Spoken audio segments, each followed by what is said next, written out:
Big shout to okjersey.com. Scan the QR code below and actually go to the link below to get affordable football shirts from all the European leagues, including the English clubs, all of them, Liverpool, Arsenal, United, City, Spurs, Chelsea, all of them, of course, are all there. You can get the current ones, past seasons, and also some absolute gems out there, vintage ones, and actually very affordable football shirts, high quality, like the one I'm wearing right here. It is very simple to get one. Let me show you how. You go to the website. It's very simple. You click on the Premier League, pick the club you want. For me, I pick Newcastle, for example. You go there, you will find all the current ones, training ones as well. You add whatever you want to the cart.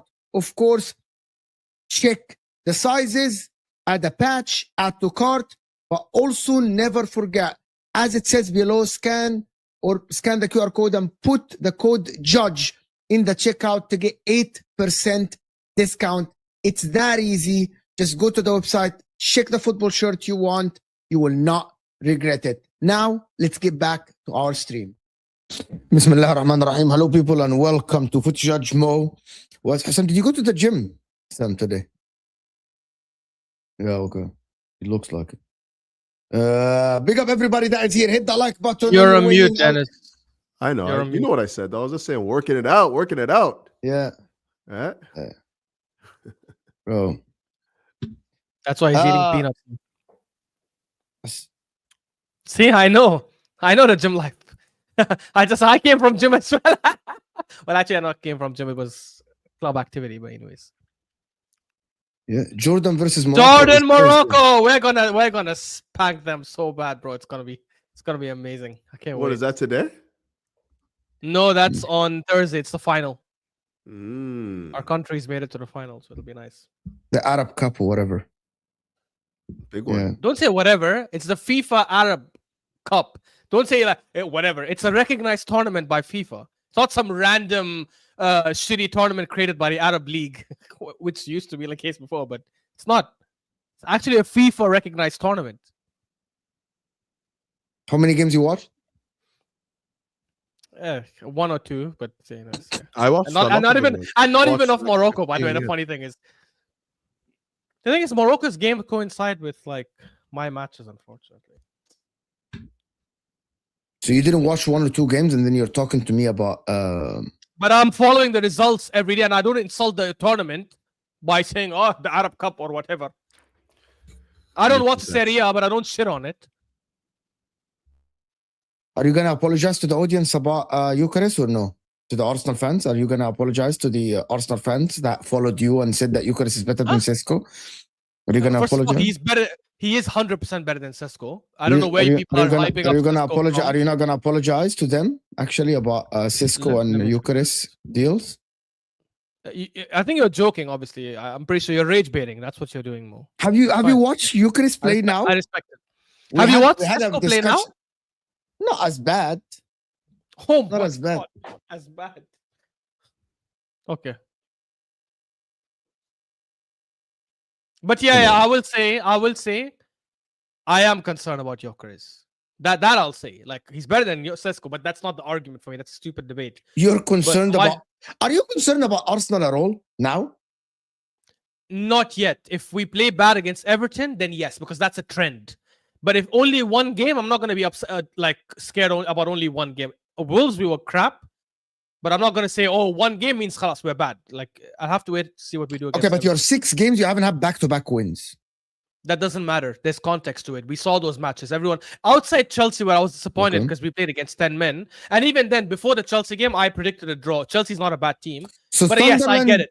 Okay, Sunderland, you allowed them. Okay, listen, I still think the Arsenal. Sunderland, we played amazing. We just okay. I'm gonna tell you where I am. I'm gonna tell you where I am. I'm still seeing the Arsenal favorites to win the league, but I'm not as confident as before. Not like there are 2 reasons for it, right? Number 1, City are playing better than what we expect. Everyone here agrees, and we're gonna talk about it, right? Number 2, Palace game kind of made that, yeah. Not only, but yeah, like they're scoring a lot of goals, and like their defense is not as bad, and still they got Rodri coming back, and like they don't have anybody going to AFCON other than Marmoush. Horrendous. What do you mean? Well, it's the Palace game that changed my mind a little bit. They keep the ball pretty good, is what I'm saying. Like, yeah, and they still concede 4 against Fulham, 2 against Leeds. Like, come on. Real Madrid should have scored at least 2 more goals. Obviously, they missed sitters, but it is what it is anyways. Their attack is amazing, though. I'll say that. Their attack is fantastic. And the number 2 is Arsenal. And I was speaking about this. You know what? You allowed Sunderland back in the game. Chelsea were in the game, scoring the first goal. Villa, I can't fault you for Villa, to be honest. Villa were just better than you. And then you allowed Wolves even back in the game. So there is a kind of a pattern happening. I think it's only Wolves. I think Sunderland, we had one of our best attacking games. We created chance after chance and unfortunately couldn't capitalize. And then one mistake, I still think it was Dreyer's mistake in my opinion, led to that goal that they scored in the stoppage time. Wolves, for me, there's no excuse. We played bad from minute 1 to minute 90. Like, there wasn't even a moment like of 10 minutes where I said, wow, we're blitzing them. Nothing. So that clearly is... And I'm not going to hear the fatigue talk because it's not fatigue. Like, if you look at the starting 11 that played that game, many of them didn't start midweek against Club Brugge. So it cannot be fatigue. It was just bad management. I don't know if it's PTSD from the Villa game. Arteta went back to default settings from last season. But am I worried? No, because it's one game. Like, I want to see how we perform against Everton. But you can't be worried about Manchester City behind you, to be honest. But like, listen, I'm not. Listen, for me, I'm looking at this Manchester City team and I'm like, they really can lose games, as you said, like the Fulham and the Leeds. The defense is wide open, but also they can win like games like 3-4-0. And I'm like, because they have an easy run, if I'm not mistaken, right? Am I wrong to say that they have got an easy run? No, you are wrong. Their next 10 games, 5 of their 10 their games is a lot of games. No. Forget 10 games. Forget 10 games. Their next away games are Forest, which they should win. Sunderland, I think Spurs, United, and Liverpool, if I'm not wrong. Away. Those are not easy.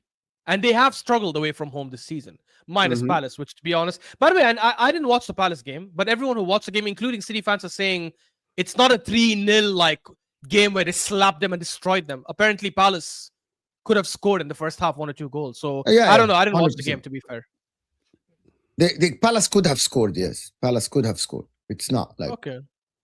Yeah, but in the same time... Oh, Sunderland will lose half their team. Okay, fair enough. Yeah, Sunderland will be easy then.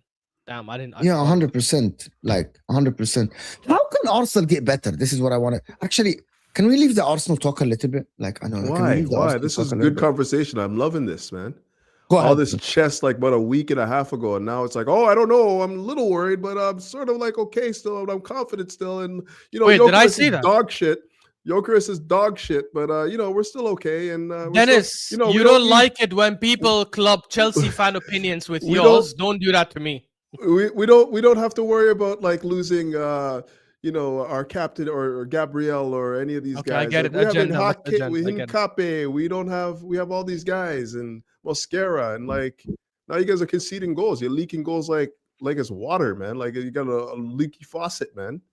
So yeah, no, I'm just glad now that we've finally come to the conclusion that this league was never going to be over in December. Is that a fair assessment for everyone now? It isn't now, but it could have been. Okay, We could if we did our job against Chelsea. Okay, so it's good that we know this now. Okay, good. So yeah, with that said, yeah, you guys haven't been playing, terribly. I would say the last game, that was the last one I watched from you guys. It was fits and starts. I was shocked to see you guys pull that out. You saw me in the chat. I was like, yo, man, the house is crumbling. It's all falling down. And then out of nowhere you score. So, that to me, let me just finish this. That to me, Dennis, isn't Arsenal winning the game when they're not playing good, a good sign? Why is it a good sign for other teams? I think he was gonna say where I was going with that. That's exactly where I was going with that.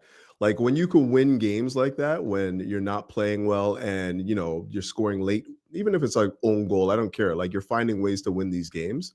That's a good sign because they're not always going to be playing this poorly, so they're going to find their form again at some point. And hopefully it's, way towards the end of the season and they continue to just like spiral out of control. But for the most part, if you're finding ways to win tough games where you're not playing well, then that's a good sign for a team trying to win the title. That's for sure. Look at this. Jamal is saying, Mo, you still think Eze is better than Odegaard in the midfield? Oh yeah. Yeah, that should be debunked. He's not. I'll take Eze every time. I think he'll be better for us on the left, to be honest. So I can't wait for him to play left. I think what we're going to see, you're probably right about that, just because we have to find a way to fit them all. You guys have to find a way to fit them all in the side. So yeah, if that were the case, Eze plays the left, Odegaard in the middle. But I just think Eze, if he was given the keys to run that midfield, he was, and he didn't run it except for the Spurs game. I mean, he had so many matches in the 10, and he underperformed in many games. It's one thing to be playing in the number 10. It's another thing to be given the keys to run the team, which I think that is, a slight What's difference. The difference? How is he not given, you think? Well, I feel like the midfield still runs through Rice, even when he's playing in the 10. And if that's the case, then he's not really the guy that's like, the fulcrum of your midfield. He's the guy that's kind of like the facilitator, more so than the guy that's, getting the touches, getting all the balls, everything flowing through him. So yeah, I think that if you give him that role, you would see more from him, but I'm not really going to. Can I tell you my opinion about this? Like, very simple. I actually think against Wolves, one of Declan Rice and Zubamendi shouldn't have started. Why is that? By the way. Okay, so for me, you play against, there's 10 teams in the league where Arsenal don't need Declan Rice and Zubamendi, especially with the way that Declan Rice now is playing, which is he's playing a little bit deeper. He's not crashing the 18. He's not going to support Gyökeres like he was 2 years ago when he played in the 8, when Jorginho was playing in the 6, or even last season. I believe that the problem with Arsenal now, if you think about it, is like, why is Declan Rice again? You're playing the worst team in the league at home. Why would you have Declan Rice and Zubamendi? Why not Odegaard to create chances and Eze to be free? And I'm not talking about on the left. I'm talking about Eze in the middle. Like Manchester City only have Nico Gonzalez in the middle. Only have Nico Gonzalez, and they play Shirky, they play Foden. Sometimes they play Reinders, right? I honestly think that is from Arteta. That is cowardice. To be honest, you didn't need to play Rice. Or you didn't need to play Zubamendi. Play Odegaard to dictate the game and do the intricate passing between him and on the right side and Saka, and play Eze to be free, to give him the ball and have the freedom. But Eze is being tasked. Okay, this is Eze for me. Eze is a free player, right? He expresses himself, dribbles, tries to shoot out of the box, not a system player. While Odegaard is mostly the guy that dictates the game. Play both to allow Eze, but Eze is being asked to pass the ball and be integrated in the system of Arsenal, which is you got to get the ball to the winger. while in the same time express himself. And this is why he's in that against a team like Wolves with a back five and then another five in front of them. He's failing. Yeah, Right? I would say that. I would just say this on the back of that. Like, the strength of Arsenal right now is their team defense, their structure.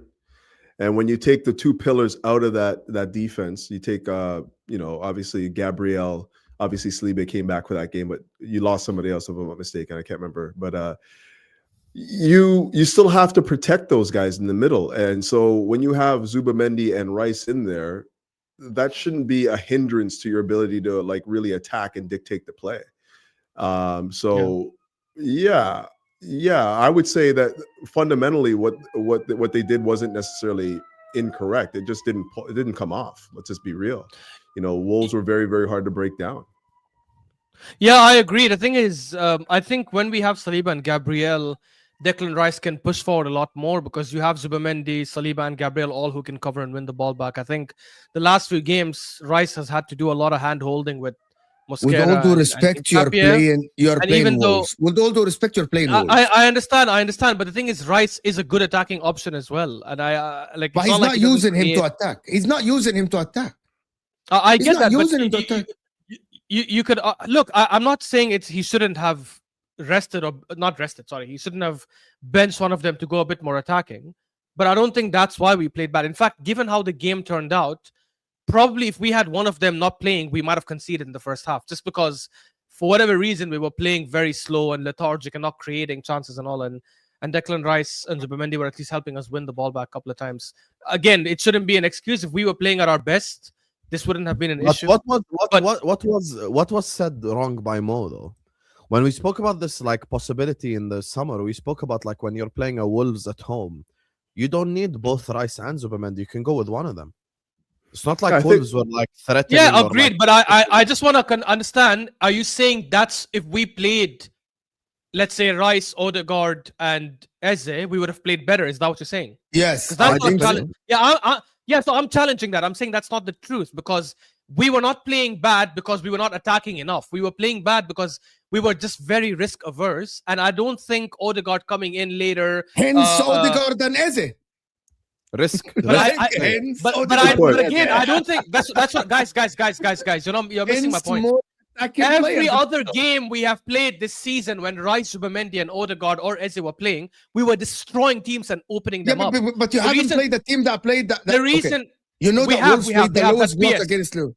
We have played. Forest also played a low block. Crystal Palace played a nasty low block against us. Palace played a low block against us. Apart from City, Ashraf, you have not played that low block before. That is incorrect because Palace played that low block. In fact, Palace was so criticized after the game, saying, why were they so scared to attack? Why were they sitting back when they were undefeated in how many games or whatever? I think except for the Everton game. Palace played that same nasty low block, and I'll argue with better players, with better defenders, with better midfielders. Can I ask you something that was asked? Can I ask you something that was asked? And our XG, sorry, last thing. Our XG against Palace and Wolves is similar, by the way. The only difference is Eze scored. Kilk asked this yesterday on the show, and Paz tried to answer. Why can City break low blocks like this and Arsenal can? Arsenal can break low blocks, and we have done it every single game this season, minus the City game. Actually, we did break it against City too. Sam will give you the stats now. We did break it against City. Every time you break a low block, it was you break the low block with a set piece. First of all, that which is fine. That is a stupid argument because if you're playing a low block against us and we break you by set piece again and again and again, that means you cannot play low block against us. Yeah, because we're going to get a set piece and score. But they have dried out. Thing to say. They have dried out lately. They haven't because we've scored open play goals though. Right? Against all the teams. Then doesn't life come around full circle? Remember who said they're gonna dry out fucking 3 months ago? Oh, I think we're all on board there is a reason why they dried out. We've been scoring open play. Gabriel and Saliba are not, but Husam, you gotta be honest, because Gabriel and Saliba both are out and they have not found anybody else to actually be as effective as Gabriel and Saliba, which is part of football, right? Like it's the same as if Rice is out, the deliveries are 50% less.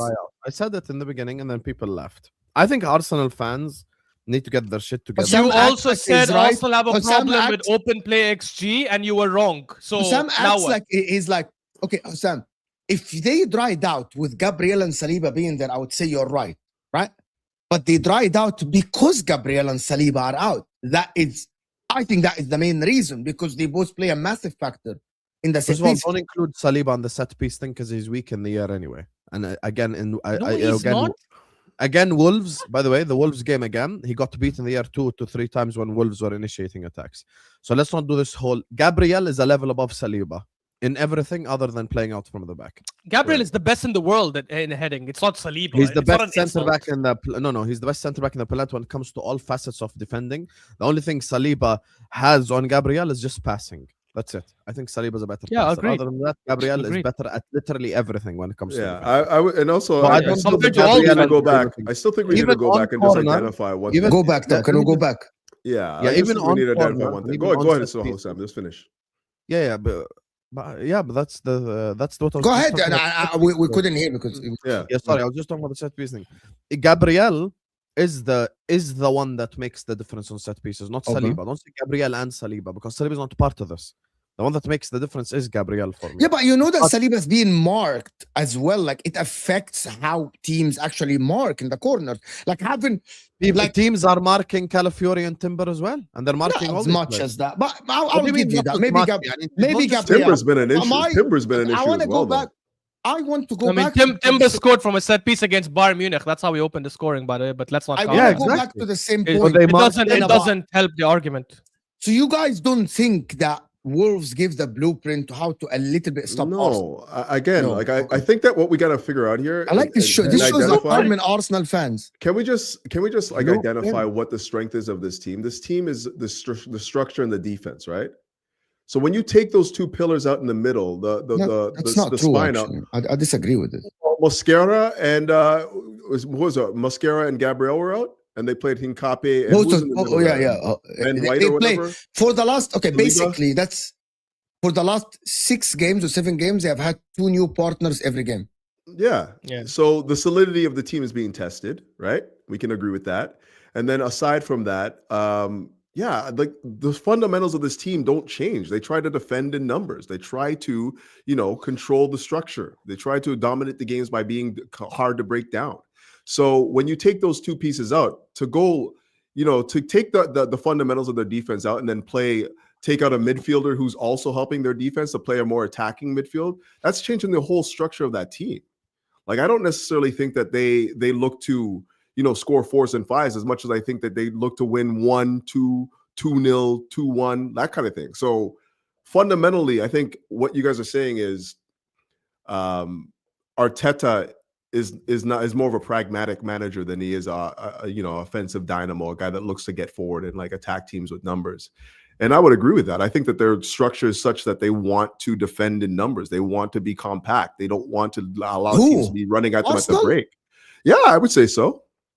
Arsenal play the highest line. Arsenal have the most touches. It's not about the line, of course. They can keep the ball. It's not about the line, though. But it's about fundamentally what you're saying is not right. Fundamentally, it's not right. No. You're not letting me finish. First of all, like structure to me is like, what are the spaces between each of the midfield and the attackers? The spaces between the attackers and the defenders. It's real compact. Whether or not they're up the pitch, like and forced. So that's the whole thing. So then if you take out somebody that's keeping them that compact and holding it together, you're changing the structure of the team. Yeah, but all teams are compact. All teams fundamentally should be compact. I don't know about that. That's just I don't know about that. Basics in football is being compact. Regardless so why do you see teams going up and down the pitch all the time? I need to continue that sentence so you understand. All teams should be compact regardless if you play a high line or a low block. It doesn't matter. Otherwise, if you're not compact, you're being Liverpool in the beginning in the run of like the 7 losses. It's what Husam is saying, that the forward line is on an island and the midfield on a different island and the defense on a different island. That is the basics of actually being coached in football. But he's saying other teams don't do that, though, Mo. Yeah. City do that now. City do this. No, but okay. City do this. The difference between you and City. Yeah, but the difference between you and City, to be honest, is that even when City are compact defensively, they can defend. You can see chances. Always. Yeah, and I would also say that like the consistency, like what I was saying before, and before I, to finish my point, is the way they set up It's been drilled from day one. This is how they play. They don't take the handbrake off in order to like go and. But that's not defensive. But I'm gonna. Okay, it is defensive. My point. But you say that he's a defensive coach. By the way, I say he's pragmatic. I didn't say defensive. I said pragmatic. Can you define what do you mean pragmatic? What does that mean? Pragmatic means that you're risk adverse. You're not really trying to like open up, making the game expansive. You're trying to be so a little bit control. He's a very in control. Yeah, he doesn't pragmatic. like I think chances. I think that applied before the Newcastle game. I think since Newcastle up until this last game before the Wolves game, we were actually taking risks. We were attacking more, which is why I was giving him praise, because I think he changed. He was still obviously controlling and trying to make sure we build slowly and all, but we were committing more players forward. We were taking more risks. We were actually opening up the game more, which is why certain teams in the last 5-6 games had shots on target against us, because we were actually allowing them to attack us, not on purpose, because we were also trying to attack and commit players forward. So the Wolves game, yes, he went back to default settings. I agree, but I would say before, and this is why I'm not that worried. I mean, unless Wolves becomes a trend later. This is why I was not worried up until Wolves, because even the games where we didn't win, I thought he was still trying to go for it. He was still trying to attack. He was still trying to score goals. Like, people talk about Villa, but we had like 7 or 8 shots on target against Villa, or maybe more. And Emiliano Martinez had some good saves. Sunderland as well. Like, we had so many chances to score, and obviously the keeper just did well, and we didn't capitalize on it. So I do think some people might be reading a bit too much into it. And this fallacy about low blocks, Arsenal struggle, is such a crazy myth, because Palace was a nasty low block and they were one of the best defensive teams at the time, and we beat them 1-0. Fulham played a low block against us. They always do. They defend very deep. We ended up beating them as well. People just want to pick the game stats. So are you confident, Ashraf? I told Mo in the beginning, like, for me, Everton is what will concern me if we play like the way we did against Wolves against Everton. And say I'm not confident. Yeah, right now I am. Right now I still think we're winning the league. Right now I'm not concerned. Right now I think that's a one-game blip. If it happens again against Everton, then I'll come back and say, you know what, I was wrong. Turns out it's a trend. But I don't think it's a trend right now. I think it's just one off game. Didn't you win against Crystal Palace from like that Eze shot? That was a piece that dropped to Eze that Gabriel assisted him, right? Or Timba or someone. I don't remember who, but it was someone assisted to Eze, and Eze scored. So same point still stands. Like, against low blocks, I think it doesn't still stand. It doesn't still stand because again, more like the thing is, I don't like anything. I stated the fact. No. Big up more. Big up more. I don't know if it's his age or something. He ends up forgetting sometimes what he says. But Mo came after the Palace game and said, Crystal Palace didn't want to attack. They were sitting back, defending with a nasty low block. What are Arsenal supposed to do? They scored. That's it. It's on Palace now to come out. So it's your own point as well, right? We did our job. What does this have to do with? My point is, there's no blueprint to beat Arsenal if you play low block. You will. I'm not saying blueprint to beat Arsenal, to actually make Arsenal a little bit sweat in games. You're not as it's not. But Palace didn't make us sweat. Then Fulham didn't make us sweat. So now what? They didn't make us sweat. Even though we beat them 1-0, we were like, hey, you come out, we're going to destroy you. You don't come out. By the way, here's an example, Brentford. Okay. We scored against them when they were defending deep. Brentford were brave. They tried to score in the second half. They really attacked. They committed players forward. Counter-attack, we scored the second goal in the second half. And we missed another 4 clear-cut chances. If someone Atletico Madrid, they open up after 1-0, you fucking destroyed them. After 1-0, they opened up, we destroyed them. So that's my point. We scored that first goal. If you open up, you're going to get destroyed 8 times out of 10. If you don't, we'll hold the ball until we end up scoring. That's why I said Wolves, for me, could be an anomaly. Because we played bad from minute 1 to minute 90. I don't think Arsenal fans are built for the long run. Like, they're already panicking. They're already nervous. I agree. A lot of them are. I don't know why. It's mad. Today, Igal was calling out the Arsenal fans themselves. He was like, these guys ain't even built for a title race. Like, they're already losing their shit. They're already losing their mind just because of one bad result. And, they're kind of all over the place. And I think Arsenal fans been here in a long calm time. down a little bit. Yeah, Marco's like, name names.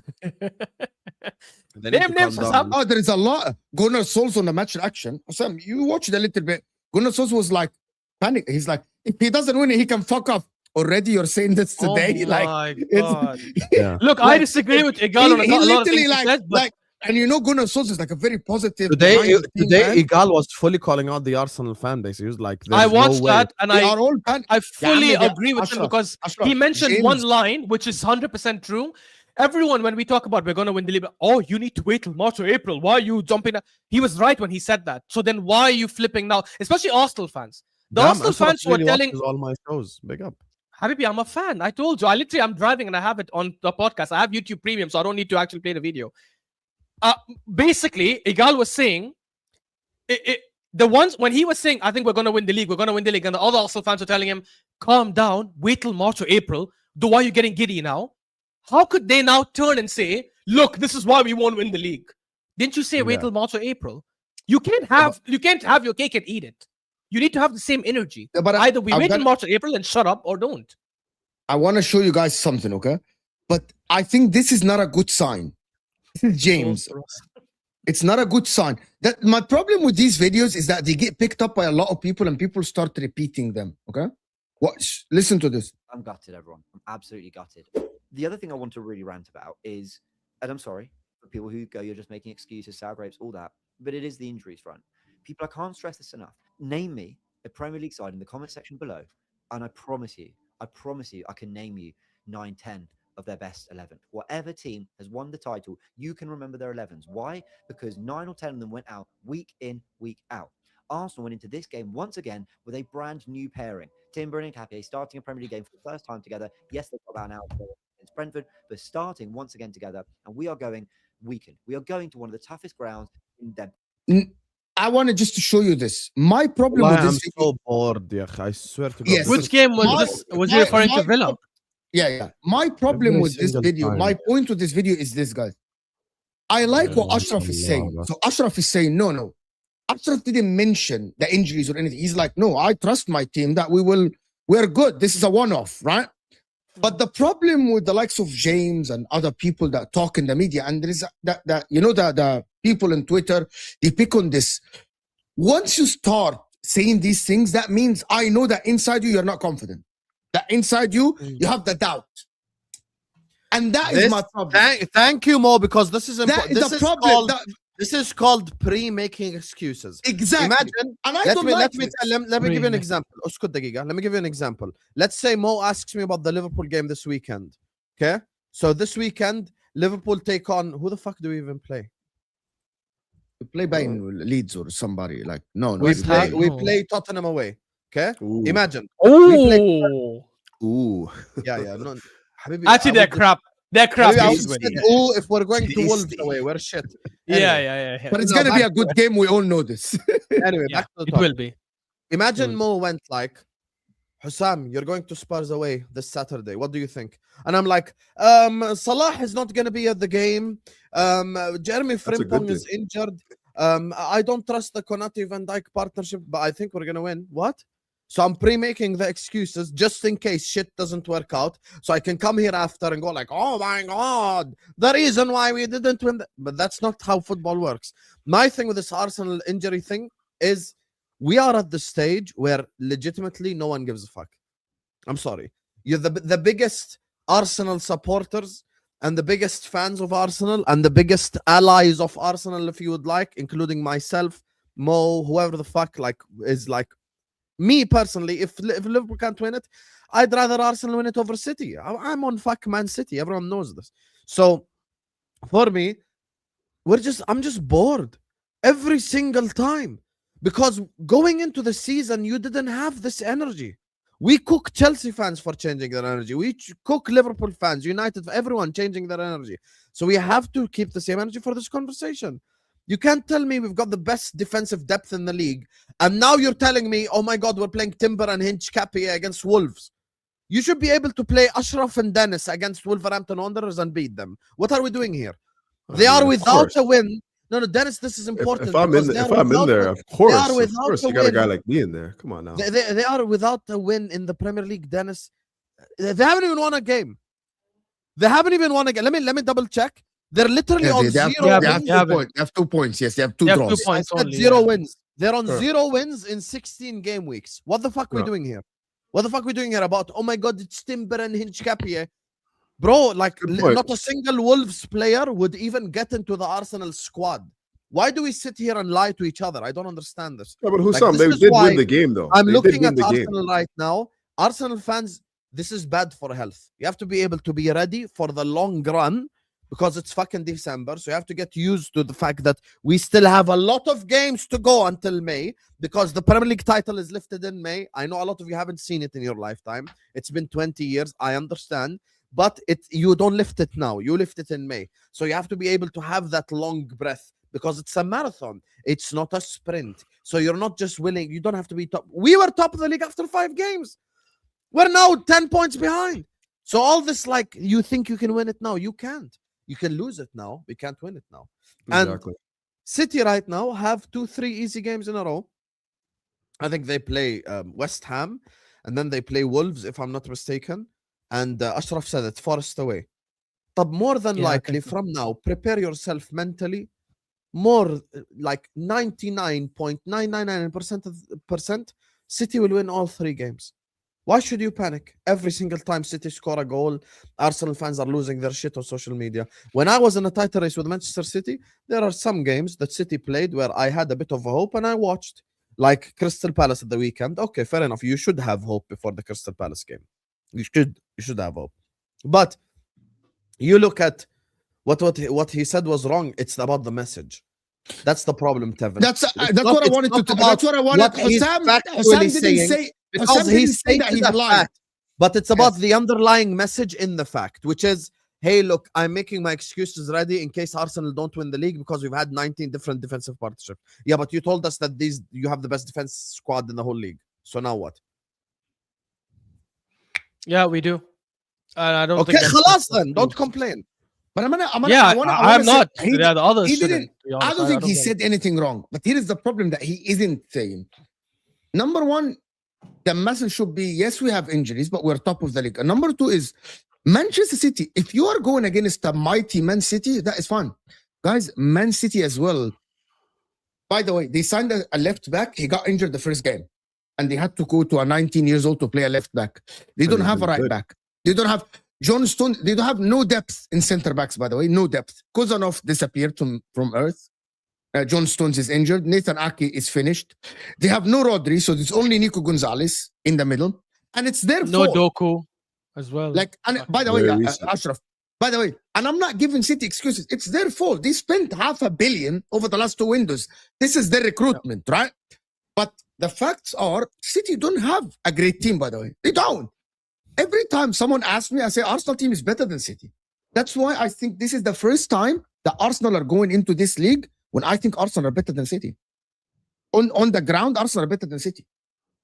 Like in depth, they're better than City. I think the midfield, they're better than City. Like, they're better. By the way, attacking option, we know that currently, right, City have Haaland to score goals. Toko's injured now. Marmoush is unused and he's going to AFCON. Savinho is crap. Savinho, he's playing Bernardo Silva as right winger sometimes. Shirky is playing very well with Foden. Okay, so Arsenal have Odegaard, have Eze, have Rice. They have Havertz coming back. They have Jesus. They have Saka. They have Madueke, Trossard, Martinelli. All these options are there. Yeah, you see, but here's the thing, though. Here's the thing, though. And like, this is, you guys are gonna like poo-poo this argument, but like, what that Man City side have is belief. They know that they've done it before. Like, they've done it before. They've done it before, right? Whether it's like the Turkeys or I'm not even talking about the players that they brought in. I'm talking about what the manager has done. The manager knows how to get it over the line. You have the belief and proof of concept through the manager. So anything he's telling you right now, you're going to believe it because he's done it. You're going to have reservations in that Arsenal side because they've not done it. There's not anyone in that team that's done it before. So for me, it has more to do with the experience in getting it over the line and the inexperience in not getting it over the line. So yeah, I'm a firm believer. I still think that City, I really do believe that they're still the ones that are the team to beat right now, just because they have a Haaland who is basically scoring for fun again. They have Foden who's returned to form, and they have Pep Guardiola. Like, let's not even forget that Shirky's come in and looks like what we thought Wirtz was going to be. Like, he looks really, really good on the ball. He's dictating their attacking moves. So Yeah, like this is a formidable team, irrespective of whether or not they have the quality and depth. They have a formidable team that can win the league, and in my opinion, are positioned to do that. Like, I'm gonna show you a comment that was on my video, right? This is the comment. This is someone who I invited to my channel. He's not here. He said, Arsenal with 8 new players, they must win the league. But Man City with PG Mole and 5 new players after spending 400 million in a calendar year, Man City are the underdogs. Give it a rest. I'm like, what? What does that mean? And some people agree with this. And I'm like, what? Man City are the Huh? What does it mean? Sorry. Can you put it up again? I wanted to... Man City are the underdog. Arsenal are the better team. Arsenal are okay. So I think there's 2 statements that are like wrong or contrary. Arsenal must win the league. That is true, and I don't think City are underdogs. Like, I think that also is not true. Like, we cannot say City are underdogs, and it's also stupid to say Arsenal. They are underdogs, in my opinion. No, that's ridiculous. They're not underdogs. You cannot say they have the best manager in the world, which they do, and the best striker to probably ever play in the Premier League, and like all these experienced players. And as Dennis was saying, they know how to win, and the PFA Player of the Year is back to his best form. Blah blah blah, and then say, oh, they are underdogs. They're not underdogs. I think we are favorites, yes, but to say they're for me, underdogs is Chelsea. Like, if Chelsea were in a title race now, I would say Chelsea would No. Remove Chelsea. Who's favorites and who's who's favorites and who's the underdog? Arsenal and City only. Forget Liverpool. Maybe underdogs. No. They don't have to. Mo thinks if there's a favorite, that means everyone else has to be an underdog. That's not how it works. If in the World Cup, Spain might be favorites. That does not mean France are underdogs. Okay, I hear your point. That's what you're saying. Yeah. Ashraf is right. I hear what you're saying. You're correct here. Yes. But my point is, Arsenal are better than City, right? Am I wrong? And by the way, I'm going to tell you something. Yeah, underdogs like now are Villa, Chelsea. Guys, a lot of us here Liverpool expected Liverpool. To be the team. A lot of us here expected. Currently, I'm saying at this stage where we're at. Okay, guys, hold on. A lot of us expected Liverpool to be the favorites to win the league, which is rightfully so with the fucking signings they had, right? And Arsenal actually to be the second. City battling with Chelsea. Some people said third, some people said fourth behind Chelsea. By definition, that means City are overachieving based on a lot of people's definition. Overachieving does not mean they're underdogs, Habibi. Like, if people had City finishing third, let's remove Liverpool, because Liverpool have underperformed. Why are you removing Liverpool? I'll explain. Because Liverpool have underperformed to a level that nobody expected. Exactly. Now, if I came to you in the summer and I told you, hey Mo, Liverpool are going to be as crap as they are right now, which 2 teams do you think would go for the title? You'd say Arsenal and City. Just Arsenal. No, just Arsenal. No. Come on, you can't say just Arsenal, bro. Hold on. Okay. Stop. This City team finished strong and signed good players. Stop. Husam, you work with me every day. Answer the question on my behalf. Ashraf, ask him the question as his footage move. Again. I said if Liverpool were, if I came to you in the summer, I told you Liverpool are going to be garbage. They're going to be nowhere near the title race. Which 2 teams do you think would end up competing for the title? Oh, Mo said Arsenal and Chelsea. Okay, yeah, man, up the Chelsea. I take that back. And if he said Chelsea, okay, I take that back. Yeah, that was before. Okay, listen. That was before Chelsea finished their window and they got all the players they had. After this, I said Chelsea are not even going to be there. I said Chelsea are going to finish behind the league leaders, whoever they are, Liverpool or Arsenal. I didn't think that City, I didn't have it in me to believe that Pep Guardiola will change the way they play. I didn't think so. That's fair. I don't think City had it his entire career. He never changed like this, Dennis. He never changed. Even Martin, someone that goes, I had a very long phone call yesterday with Martin, Mancunian way, and he's saying that he has, like, the way that City play now is something that he has not seen under Pep before. They are okay with losing. They are okay with losing the ball. They're okay with taking risks. They're okay with sitting back. He's like, I've never he said that he thought that City would do that, but he didn't expect it to be this way. Anybody that tells me that expected City, anybody that tells me that City would have at the Etihad 34% ball position against this Man United are liars.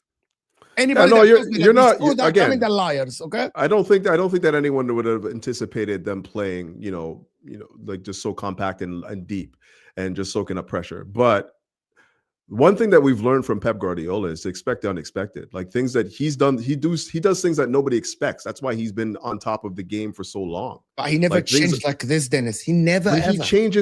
He changes every year. Like he changes formation, but the principles are the same. It's more position. Yeah, I get what you're saying, and I do agree with it. I do agree with it for the most part. But you can't expect him because he hasn't changed fundamentally over the course of his career. Doesn't mean that he's adverse to it. But I can't build my. He changes all the time. Conclusion, but I can't build my prediction based on something that never happened. What?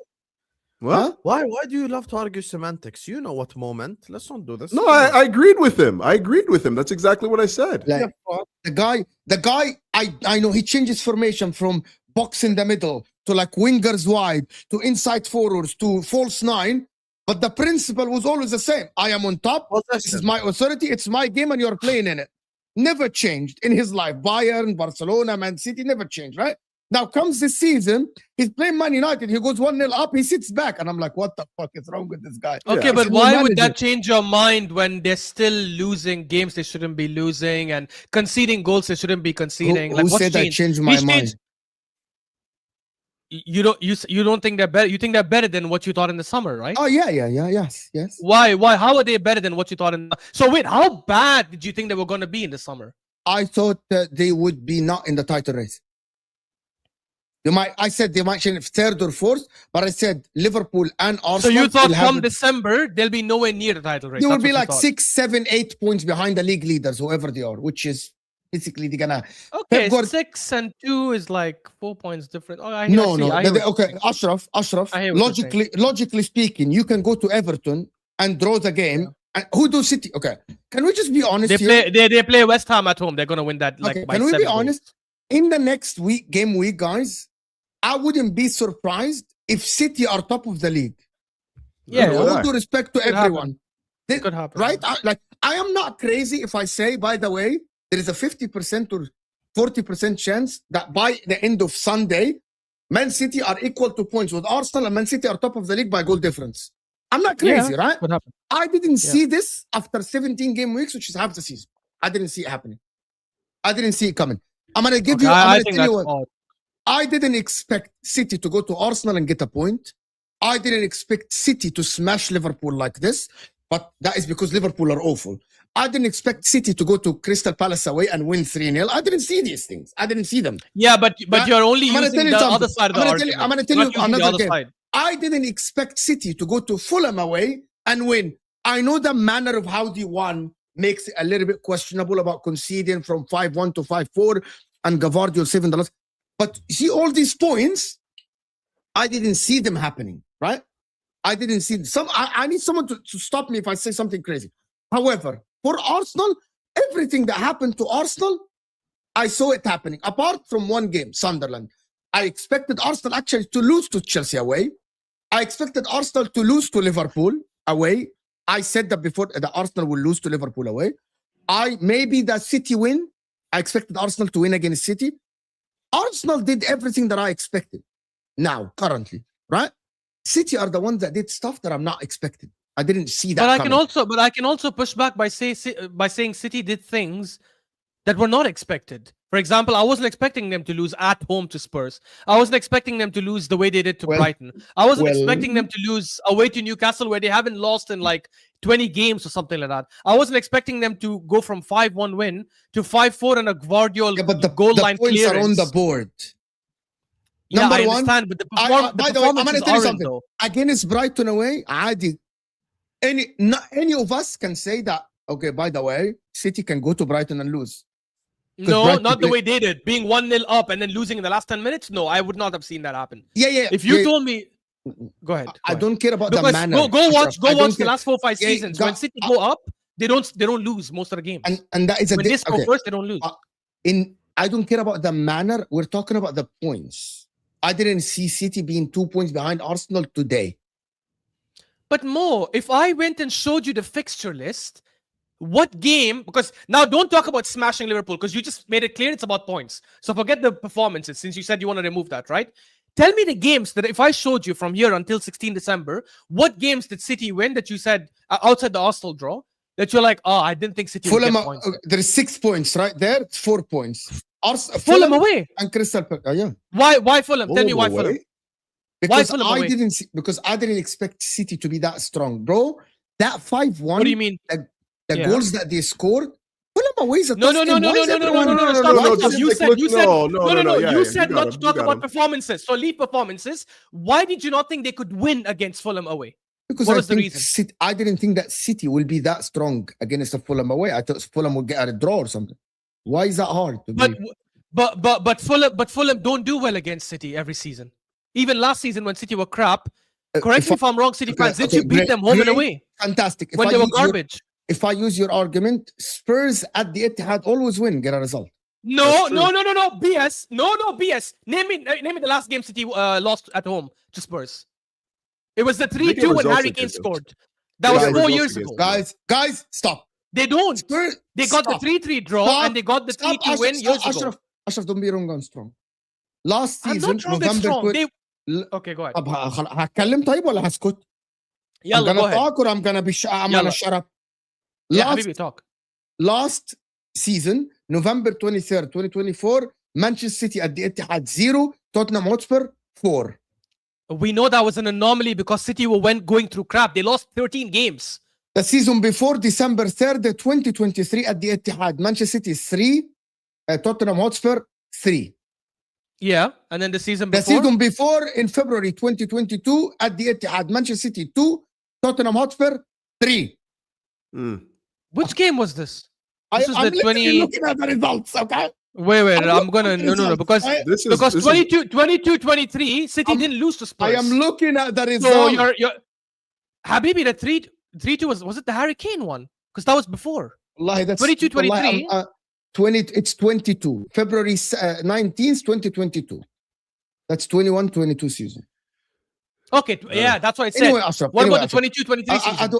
We're stuck on something. He's already shown you that they play well there. Like come on now. Like I'm but they don't lose. Okay, so basically, you thought Spurs were gonna beat City at Etihad, right? I said the result. They're gonna get a result. Like I can't. Like they're gonna get a result, a draw or something like this because of the kryptonite. Okay, fair. So no, draw? I didn't. I don't think you understand. I didn't. I am expecting City to win, but I wouldn't be surprised if City lost, which is what happened at the end. Fair, but my point is, if I told you to predict a score, you would have probably said draw, whatever. They lost. What other game is there? Fulham. You were wrong there because why would they lose to Fulham? Why did you think they would lose to Fulham? Because I didn't think that City would. Actually, in the game, it's proved that they can lose to Fulham because their defense is wide open. Fulham are not a bad team. You said not to look at performances. Mo, you said before the season started, if I showed you a sheet, you would have said, Fulham, I don't expect them to win that game. Why? What was the reason?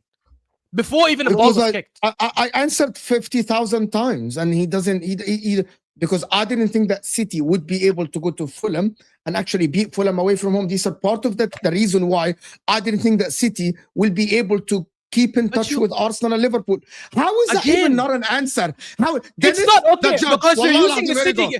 You're being wrong and strong now. You know why? Dennis fucking managed the show. No. Okay. Because he's using. If I didn't answer it. You didn't answer it. Listen to me. If I use the argument, you ask a question, but you don't like the answer. If I give you the reasons.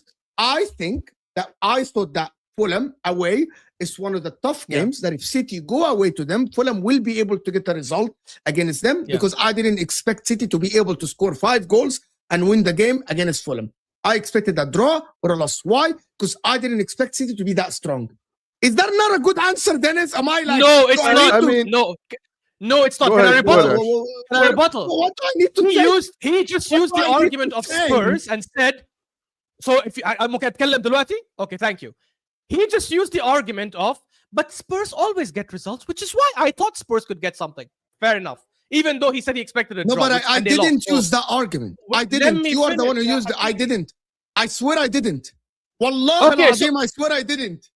Yeah, okay, so I'll ask you again. Fine, so I'll ask you again. I didn't. Let me tell you, let me get the VAR back, okay? That's how the conversation went. Ashraf, this is how the conversation went. ثلاثة بالله العظيم. I agree. Let me know when you're done. Let me know when I can speak. Dennis, Go ahead. Let me know when I can speak. I'm just swearing. That's what He's Ashraf said. swearing to I'm God, just swearing. That's what Ashraf. I'm like saying by the name of God. It's so intense. Ashraf, He said, "I swear to God" 3 times, basically. Ashraf, this is what happened. You are the one who said, but City always do good against Fulham, and I said, but from that point of view, Spurs as well. But I didn't use that. You are the one who brought the history. I never brought the history. No. Okay. I never brought the history. Ashraf. Okay. I never My said. question that started this whole debate was, if I came to you, Mo, in the summer, and I told you, okay, Mo, can I please speak? If I came to you, Mo, in the summer, and I told you, Mo, here is City's fixtures until December 16th. Which games do you expect them to drop points in or not win? What was your answer? You said Fulham. I said Fulham, Brighton. I said Spurs. Crystal Palace away. I actually didn't mention Spurs, if I'm not mistaken. So wait. Okay. So one game at a Crystal time. Palace. I said, okay, hold on. I said, okay, let me just finish then. I said Arsenal. I said maybe Liverpool even at home. These are the games I said. Done. Okay. So let's start one game at a time. Why did you think they dropped points to Fulham? You said because I didn't think City would be strong, blah, blah, blah. Is that not what you said? Is that not what you said? Yes. No, it's that what you said? Say that again. How come? Say that again. Say that again. You said you didn't expect them to beat Fulham away because you thought City would not be strong enough or whatever your reason was. Sir? Yes. Okay. And when I used the Spurs argument, your rebuttal was, but you can't use that argument because they always drop points against Spurs. Fair enough. You know what? Fair. City always, not even draw, they beat Spurs. Go look at this. I was looking at their last 10, 15 games. Win. Fulham, you mean Fulham. Sorry, Fulham. All the way back to 2012. From 2012 up until last season, the results have only been a win for City, not even a draw.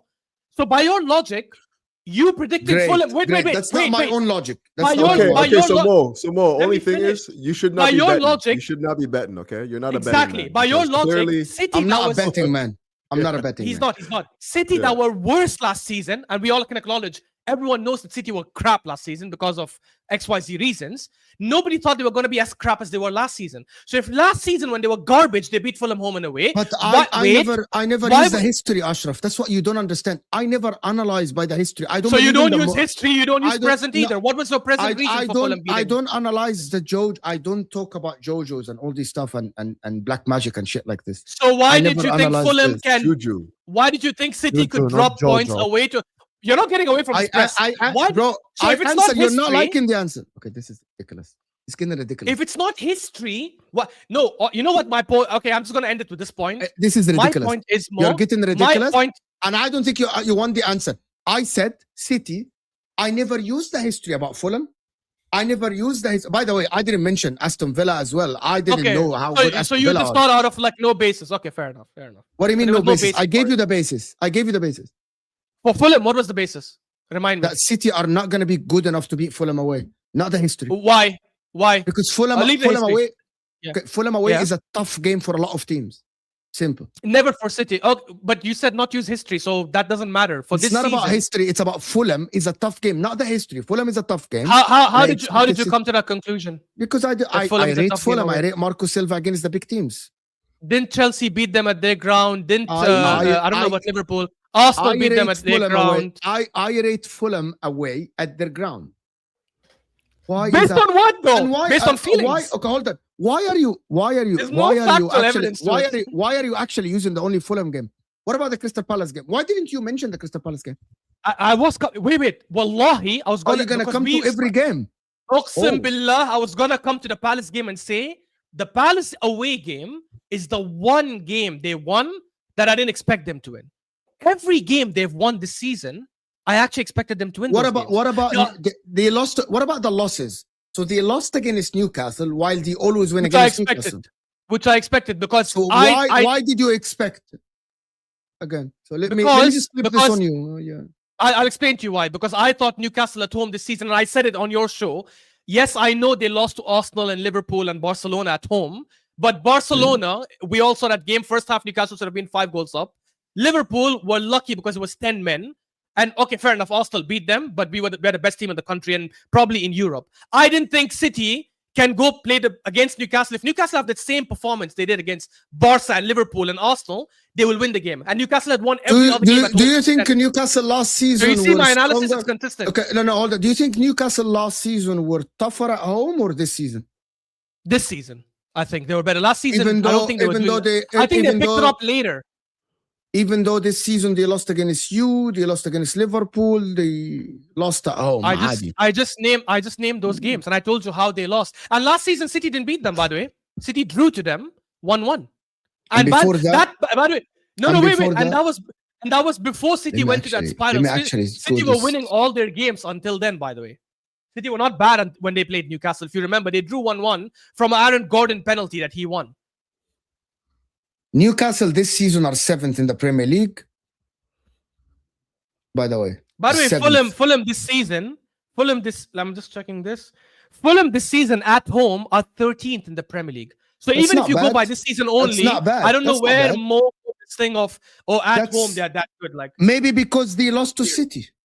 Maybe because they lost to City. No, they lost to City at home. You know what the problem with you, Ashraf, is you are stuck at one game, but you don't want to mention the other games. You don't want to mention the other games. I did. I told you, Villa, I expected them to lose. Newcastle expected them to lose. Palace was the surprise, fair enough. And Arsenal was a surprise. Those two results, that's it. I expected them to beat Liverpool. I expected them to beat United at home. We can disagree on the games. At the end, Brighton was a bad result. Hold on. By the way, I thought Brighton was okay to actually get points. Let me tell you, at the end, these two games, Ashraf, these two games prove my point that City are doing better than what me and you expected this season. That's why, hence, they are 2 points. If these 2 points, if Arsenal get 2 more points, from the City game, and City lose 2 more points, that's 4 point swing. Am I wrong? Plus 1 more game, right? That's 6 point swing, right? So that means City would have been 8 points behind you. Because that's what I disagree with you. Because I'm saying you're saying they won games I didn't expect them to win. That is your opinion. For me, the one game they won that I didn't expect them to win, or the points they got that I didn't expect them to get, I mean, you Arsenal and Fulham. Okay, here's the difference between you.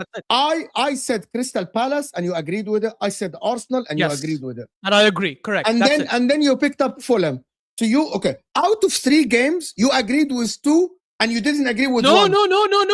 I named other games. You didn't like it. I said I didn't expect them to lose at home to Spurs. I didn't expect them to lose away to Brighton. But they lost. I know they lost last season, but I'm saying they lost to Brighton. But they lost to Brighton last season when they were garbage. That's when they lost 13. When they had 1 win in 13. Here's the problem with you. I didn't expect. But they lost to Brighton last season, and they lost to who else? We said to Spurs last season. And I'm not talking about last season. I spoke about this season. I watched Brighton this season, and I think they're a very good team that play good football. And that's it. They always play good football. It's not new. And they still don't beat City. And that is what City, I didn't expect City to be this good. So they lost a game that I think that they would have dropped points. This is going nowhere. Can we do the super chat? I'm just going to wrap this up real quick. We have to move on because this. Easy wrap. You thought they were going to be as bad as they were last season. That makes no sense. Why would City not improve? I never said that.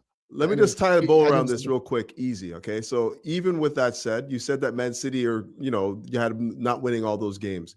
Did you have Liverpool going 17-0, and did you have Arsenal going 17-0? Okay, so then it still would have been close. Say that again. 17-0. What does that mean? They win all their games, all the games that they're expected to win from the beginning of the season till now, right? No, so, of course not. Okay, so then they're still right there, even with the expected losses. No, but okay. So I didn't expect City to be 2 points behind Arsenal at this stage of the season. How crazy is that? Is that crazy? No, that is crazy when you don't have the points to back it up. Like I guarantee if I sat with Mo in the sun, I know we cannot do this. We cannot obviously go back. Yeah, like you would not gonna agree, Ashraf. I know why. Because I actually, as I said, Manchester City today.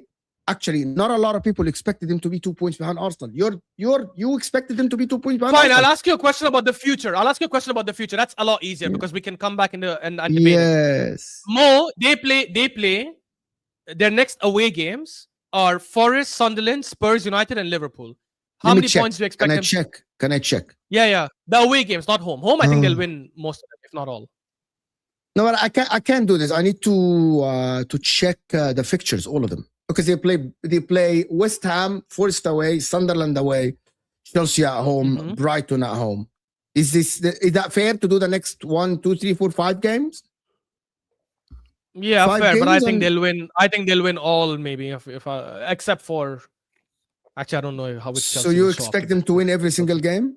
No, I don't. I don't. But the reason I'm asking you this question, Habibi, is because No, but from if I'm here, gonna do my prediction, I want to do your prediction as well.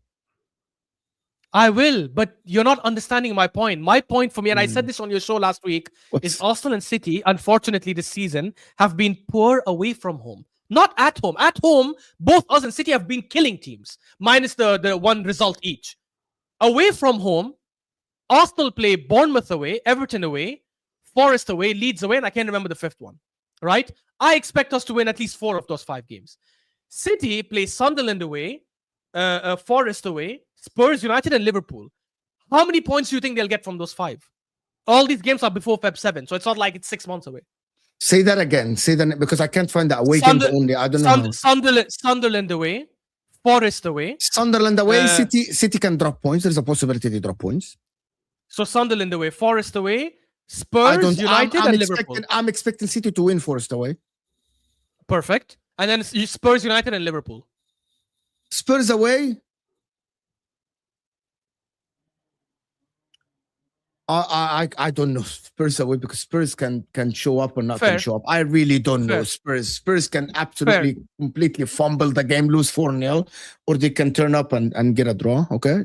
What else? Liverpool and Liverpool. But again, if you go by the logic of how Spurs have done, Liverpool should win that game. But anyway, no, I'm expecting Liverpool and United. I'm expecting Liverpool to get a result. And United? At Old Trafford. I actually expect City to win that game. Okay, fair. So you think City will get around 10 out of 15 points by I'm expecting City to maybe drop points in 2 games. Loss or draw is question. Okay, khalas, fair. We'll see then. I think they will drop points in at least 3 of those 5. Well, not that far. No, it is far, because I think they'll lose 2, draw 1, or draw 2 you and think win they will 1, lose 2 and draw 1? Yeah. I think they'll lose 2 of those 5 games at least. That means Arsenal will not win at the least league. 2 out of the 5. Sorry. I gotta move on to Chelsea. Whoa. James mentioned injuries. Guys, I'm gonna do the super chats, but guys, still have over 500 people here in the house. Can we get the likes up a little bit, guys? Thank you for everyone supporting the channel. James mentioned injuries in the sense that we had different combinations in the back line, which affected the understanding, changing the structure in every game, affects the team. But as Ash said, Wolves is an anomaly. The problem is, once again, people are misunderstanding our argument. If I say I've got the best defensive depth in the whole league, by definition, any combination I play at home should keep a clean sheet to Wolves and beat them. This is the thing. This is not an agenda-based conversation. I'm sorry, this is reality. Hamza is a fraud. We all know this. But Hamza sometimes makes very important points, very good points. He says, there are certain teams that you don't need a manager to beat. Do you really believe that Jurgen Klopp and Alex Ferguson and Mourinho and Pep sit there and control every aspect against the 20th team in the league? Do you really think that they sit there and by the way, this happens across sports. I don't know who here watches the NBA as an example, but I used to watch NBA. They've spoken about this, I've seen even on podcasts, Gil's Arena and stuff, when they were speaking about when you used to play the Sacramento Kings. They didn't even have practice. They didn't even have shoot around. They're like, oh, the Kings are here. Okay, we're just gonna turn up and win. Then no scouting report, nothing, because you're playing the worst team in the whole league. And there are 7 to 8 teams. There are 7 to 8 teams in this league that you should be expected to beat home and away with ease. Not everything is Arteta. But he's not talking about Wolves, Husam. You're talking about the wrong point, because James. No, I didn't say. I'm not talking about Wolves either. I said there are 7 to 8 teams. You look at this English Premier League. Yeah, watch this. I'm looking at this league table because people just think it's all about Arteta. Yeah, Wolves, Burnley, West Ham, Leeds, Nottingham Forest, Brentford, Fulham, to an extent the likes of Bournemouth, مثلا. These 7 to 8 teams. Depends, yeah, these 7 to 8 teams, I'm expecting you to beat home and away regardless. Fair enough. So guys, this question, especially to Husam. So Ashraf, that Villa game. Go to the start. Wallahi last point. Go to the start because we have to go to the start section and then it's a lot. Yeah, go. We need to move on. City. What is this picture, Fonzie? What the fuck is wrong with you, bro? That's why I started laughing. What is wrong? I started laughing. City spent 500 million in 2 windows, but are underdogs. Okay, maybe I missaid underdogs. I still think that Arsenal are better than City. Hence, for me, Arsenal are the team to win it, and City, if they win it, are favorites. City are not underdogs. That's it, guys. Maybe I misspoke, but I think everyone on the internet agrees that Arsenal are the better team for probably the first time. Like we sit here and say, oh, this Arsenal team is better than City team. Depth-wise, by the way, number of players. Oh, this picture is from today. This picture is from today. That's what's so great about it. Oh my god. Mo sent you a tweet about possibly joining your stream. Okay, I'm gonna check it, Campo. I'm gonna check the messages. You can actually get your name at Chief as well. Capmo. Yeah. Ashraf never lets Mo, it go. You're dead wrong. City and Arsenal are both favorites for the title, but this from the two teams will go till the last day. I disagree, guys. Why I can't disagree? And I say, even the odds say that Arsenal are 70%. Guys, Arsenal were 7 points. Okay, guys, I'm going to tell you something. If Arsenal just held into the win against, what's their name? Sunderland. Arsenal would be currently on 4 points ahead. Yeah. And wallahi, the conversation change every week. This is the guy that said week. It. This is the guy that said it. It changes. Every week we're gonna change the conversation on this show. Exactly. I'm telling Sam you said something. it too, to be fair. Sam said it's a fluid situation. But it's fluid, yeah. By the way, I stick by that. No, we're all going like, Man City, City. Okay, if City lose the next 2 games, oh my God, this is Haaland FC, blah, blah, blah. Okay, so just maintain composure in these conversations then. Like for Manchester City, by the way, we forgot that City like kind of almost like drew against Leeds at home and almost drew against Fulham away. And all this conversation would have been completely different. That's why I don't think City will win the league, because I know what the City Sharks are, and this is City Dolphins. You're like, people don't like that. Mo, I must have missed it, but you said one current Chelsea model should fail.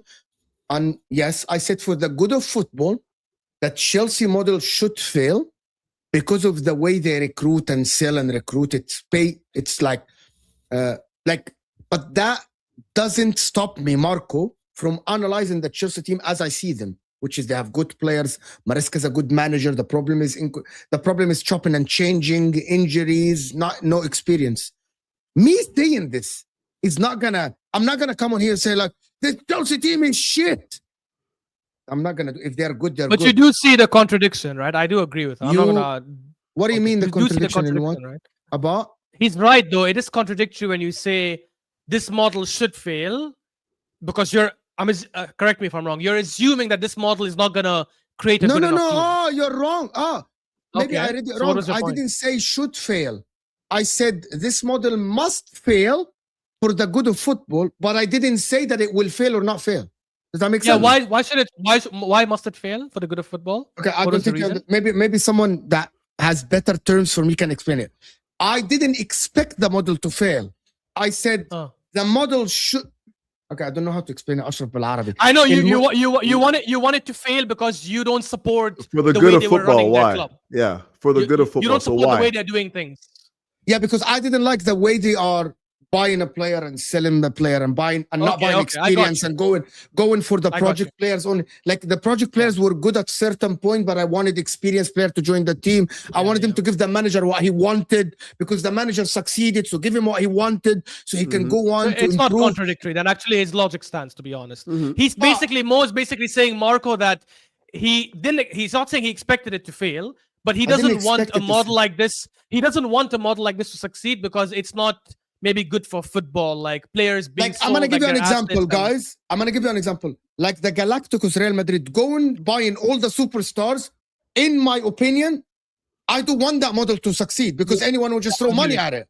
I want you to buy a superstar here, a superstar there, build your academy. And like, that's my ideology. That's my ideal world. You know what I mean? Let me read the rest. You rate the Chelsea team more than a lot of fans do. These two thoughts are contradictory to me. Please explain. I thought we explained it now. right? Yeah. I thought we explained it, Yeah. Marco. Arsenal fans need to chill, need to panic just yet. Big up to the panel. Wallah al-Azim, I need this message to be sent to every single Arsenal fan's phone. Because I can't just be waking up on the internet every day and having Arsenal fans panicking. Like, bro, I've seen people talk about Arteta out and the replacement manager already. Which is, I think it's fucking crazy. God. I've seen people talk about. I haven't been here before, already. man. I've That's been the Arteta problem. out in the summer, and I'm still saying, guys, calm down. Like, let's. You guys are forgetting that most of these people that you see online are, they haven't seen Arsenal get it over the line their entire lives. You know what I mean? So, like, there is, there is an experience to be, marshaling and getting through this period without having this crazy panic, and they just don't have that. Like, so I'm not surprised by it in the least. Like you have to learn how to win. You have to learn how to, I don't get why Ashraf is going after Mo for doubting City. You yourself didn't rate City after the season. Remember, you said City are not challenging. Wait, I said I don't think City will win the league. Yes, I think City will finish above us, below us. And I even said if Liverpool, even if I had Liverpool winning the league, to be honest, I said when Liverpool were out of the race, I'm like, if it's us and City, I think we're winning the league because we're better than City. But that doesn't negate my point that where they are right now is not a shock for me. Outside the Palace result, I'll say that was a shock. I thought they would lose that game. Outside that, it isn't. You guys, I don't know if you guys watched the Kura pod, right? Big up to Saad. Watch the Kura pod. We do predictions before every single Premier League game. And I've been predicting City to win games that they have won, minus the Palace game where I predicted them to lose and they ended up winning. That's it. Big up, Martin. You didn't. Big up, Martin. Thank you so much, Martin. City don't generally go top until March time. Check history, please. We spend less time on top than many. Actually, I went and I checked that. There is a lot of time that actually City have better second half of the seasons than actually not, which is... Yeah. So based on the history, that might be true, Martin. They do have a harder fixture list, though. But they host you in game week 34. Yeah, but they play Chelsea away, Liverpool away, United away. We finished all those games. Yeah, you're right. Spurs always. Martin, we'll see how it goes because... Can I ask you guys something before I do the rest? Just quick answer, and I'm gonna get couch on this. Quick answer. Do you think if City get a 2 to 3 point separation from Arsenal, will they drop down or will they go and win it? In your depends opinion, on what's more likely? At what point in the season? Like within the next 5 game weeks, right? In the next 5 game weeks, if City go 2 points or 3 points above Arsenal, would they go and actually go the distance and win it? Or do you think Arsenal can recover? 2 or 3 points, that's nothing. That is absolutely nothing. Perfect. Spurs always do good against City. That 2-2 draw, Spurs had to win it. If Son scored that one on the one that the year Arsenal could have won the league. They always do well, yeah. They always do well against City. But again, this first team is, I don't know. I hope that Liverpool beat them. Anyway, to be honest. Zain is saying, Ashraf, when Arsenal, the best team in the Premier League this season, went to Fulham this season, they only had 1 shot on target and they created another 1 big chance. So why are you thinking City dropping points to them is so crazy? Because City always destroy Fulham. We don't. We have actually not won against Fulham the last 2 seasons at their ground. We drew last season and we lost the season before that. Most said he doesn't look at history. I think that is relevant, especially when the players are similar. It's not like these 2 completely different teams, 2 new managers, very different stadiums, very different. It's the same setup. So the history does matter when it's recent and it's the same variables. I think you got your answer, Zain. Before Manchester City, Fulham conceded 3 at home plus 1 loss only. And that's been similar to all the seasons, and yet they have lost every single game to City since 2012. Fair enough. Sunderland are missing 7 to 8 players to AFCON. I think this Sunderland thing is crazy, actually. A lot of them is going to stay there for long, though. What do you but mean? They will miss the City game, yeah, Husam. They will definitely. Husam, they said they will definitely miss the City game because it will be in the first round. Definitely. It will be the group stage, yeah. Okay, no, so but it doesn't matter. Well. Yeah, I mean, stand 1 second. This is important just to educate the people as well, because this is something that, and this is not just about Martin. This is generally. Mandava Reynaldo is from Mozambique. Noah Siddiqui is from the Democratic Republic of Congo, and so is Masuaku. Habib Diarra is from Senegal. Fair enough, they can go fair. Talbi is Moroccan. Fair enough, they'll go far. Bertrand Traore, Burkina Faso. So you've got 3, and it's not 10 players. It's 5. It's exactly 6 players, of which 3 of them will probably, with all due respect. Yeah, but we won't come back before the City game. City game is January 1st. Second January. Oh, 1st January. Yeah, exactly. It's January 1st, Husam, is the group stage still, because the group stage goes for 2 weeks in AFCON, if I'm not mistaken. Yeah. Which starts in They will not be back in time. So they won't be back regardless of if their teams go far or not. Right. Ashraf, City haven't beaten Spurs at home past 3 times, so why did you expect them to beat them with no Rodri and Spurs being better than last year in game week 2? I mean, for starters, Mo just debunked it because he said 2 seasons ago, whenever they did beat them, or 3 seasons, I can't remember. I don't look at the 4-0 from last season and think that is Spurs City. It's not. It was an anomaly because City went on a shit run after that and lost games at home, lost games away. They were losing left, right, and center to everyone. So I don't think that was a representation of City. They signed a lot of players in the summer. They signed a lot of players in January. And they were expected to be stronger. I don't think that's crazy to say. I didn't expect City to be the same City as last season. And the way they destroyed Wolves the first game 4-0, you would think they would at least get something at home against Spurs. Go back to Quickie Mart.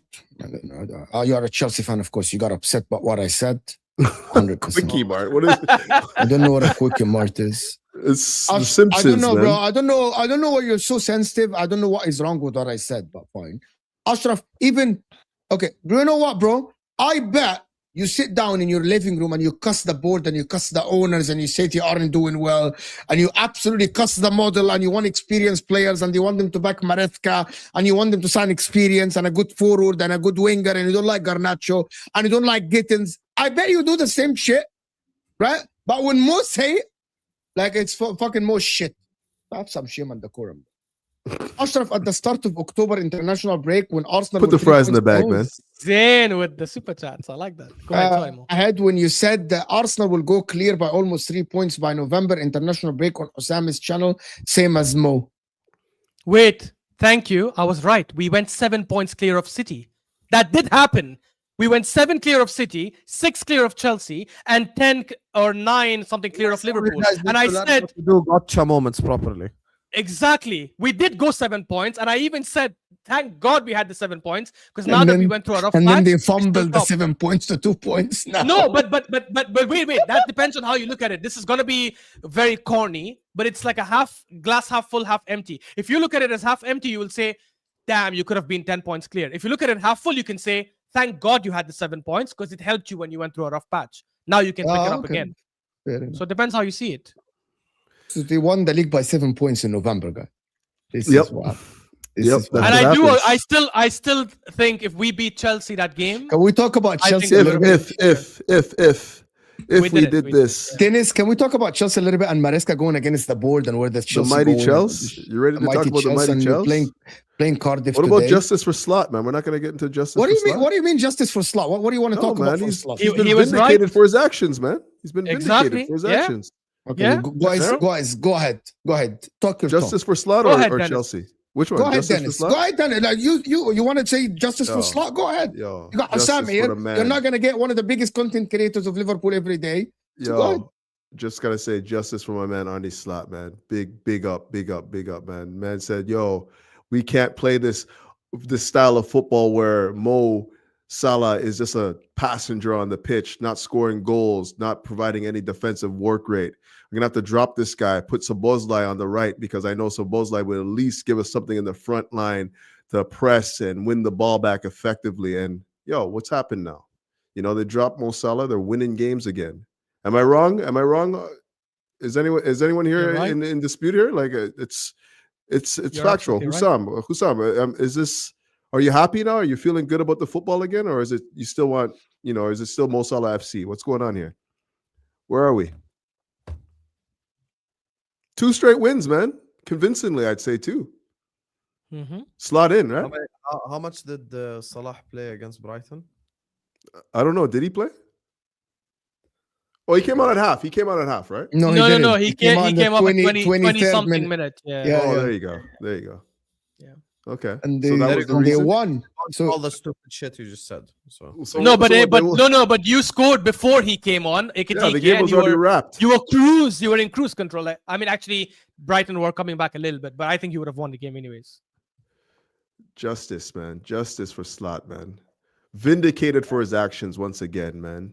No player is bigger than the club, man. Slot proved it. Slot are you in, rage let's go. baiting, or you guys are mean what you guys are saying? I'm serious. Are you No, rage baiting? I Are partially you agree guys about rage baiting, or Slot. what is going on? No, here? no. Like, Slot I wanna should be understand. defended for his actions because dropping Salah, I think, was the right choice. So yes, I do agree with Dennis there, but obviously, I think Dennis did try to also like. No, it's push it a bit. what was I saying at the beginning of the year? Like after you guys went on that 5-game win streak, I said the exact same thing. Like, you cannot have any passengers on the pitch. You have to, like, this. The Premier League is relentless for teams that do not work hard off the ball, out of possession. That's You have true. too many That's true. passengers in that front line, and if Mo Salah in a free roll if he's not producing goals and assists at an incredible rate, is a liability in that team. It's been proven. You And know, you guys, have we need work to talk hard. I about don't think he's a Isak. liability at all. Why you don't talk Whoa. about Alexander Isak? He doesn't Isak has press been- well. He doesn't Yeah, play. another guy. What Wow. about Wirtz, who doesn't tackle, Again, doesn't you're intercept, preaching to doesn't the do it? choir. What about McAllister, who cannot pass the ball to save his life? Like, You're preaching why to the is choir, it man. Salah? Hold on. By the way, You know without- why, Mo? Come on, stop guys, it. Bro. without Salah, they still fucking conceded 3 goals against Leeds, if I'm not mistaken, right? That is so. What Salah was it? I'm gonna defend Salah. Was it Salah's fault that Konate tackled the guy and they conceded a penalty? Was that Mo, because you're not Salah getting- was you're on not- the bench? You're not getting the I point. don't Though. think you guys are You're not getting it. the point. Yeah, I don't think you're getting Him it. not coming back and all this shit that has nothing to do with the manager's tactics being shit. Right? Mo, imagine if you're a manager of this club, right?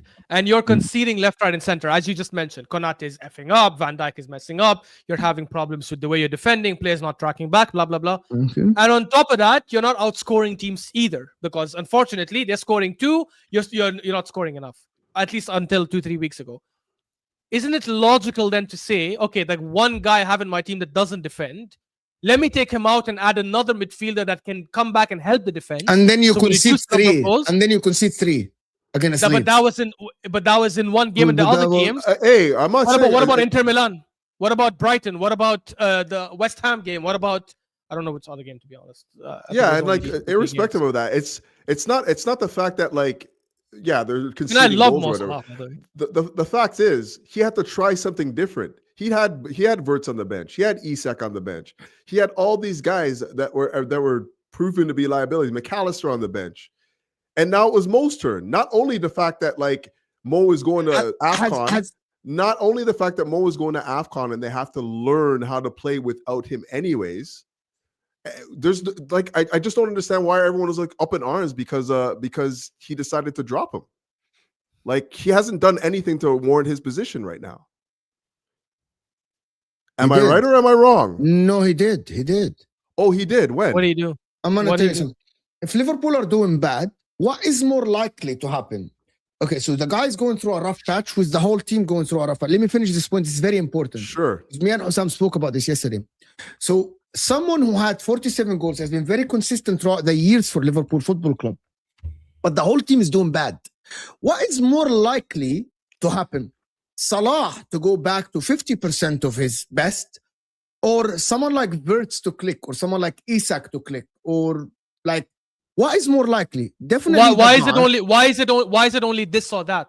Who's Why are this? you only giving those 2 options? Why because can't you drop Wirtz and drop Salah and play Ekitike up top and play Gakpo on the left? And then I don't know what Gakpo as well hasn't been good as well. But at least he gets goals and assists, right? Isn't that what you're complaining about? Like, you can, and he tracks back, right? So he gets goals and assists and he tracks back.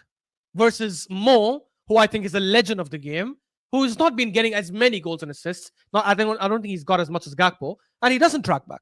So why are you doing favoritism with Mo Salah over Gakpo? Both have been Because- stinking, but one tracks back and scores and assists more versus the other. By the way, I don't give a shit about that tracking back thing for Liverpool action. I really don't. I think But it's the a manager shape problem. does. It's not, I don't think that the manager. I don't think it's about that. I think Liverpool are crap because of positioning, not because of tracking back from the wingers. Genuinely.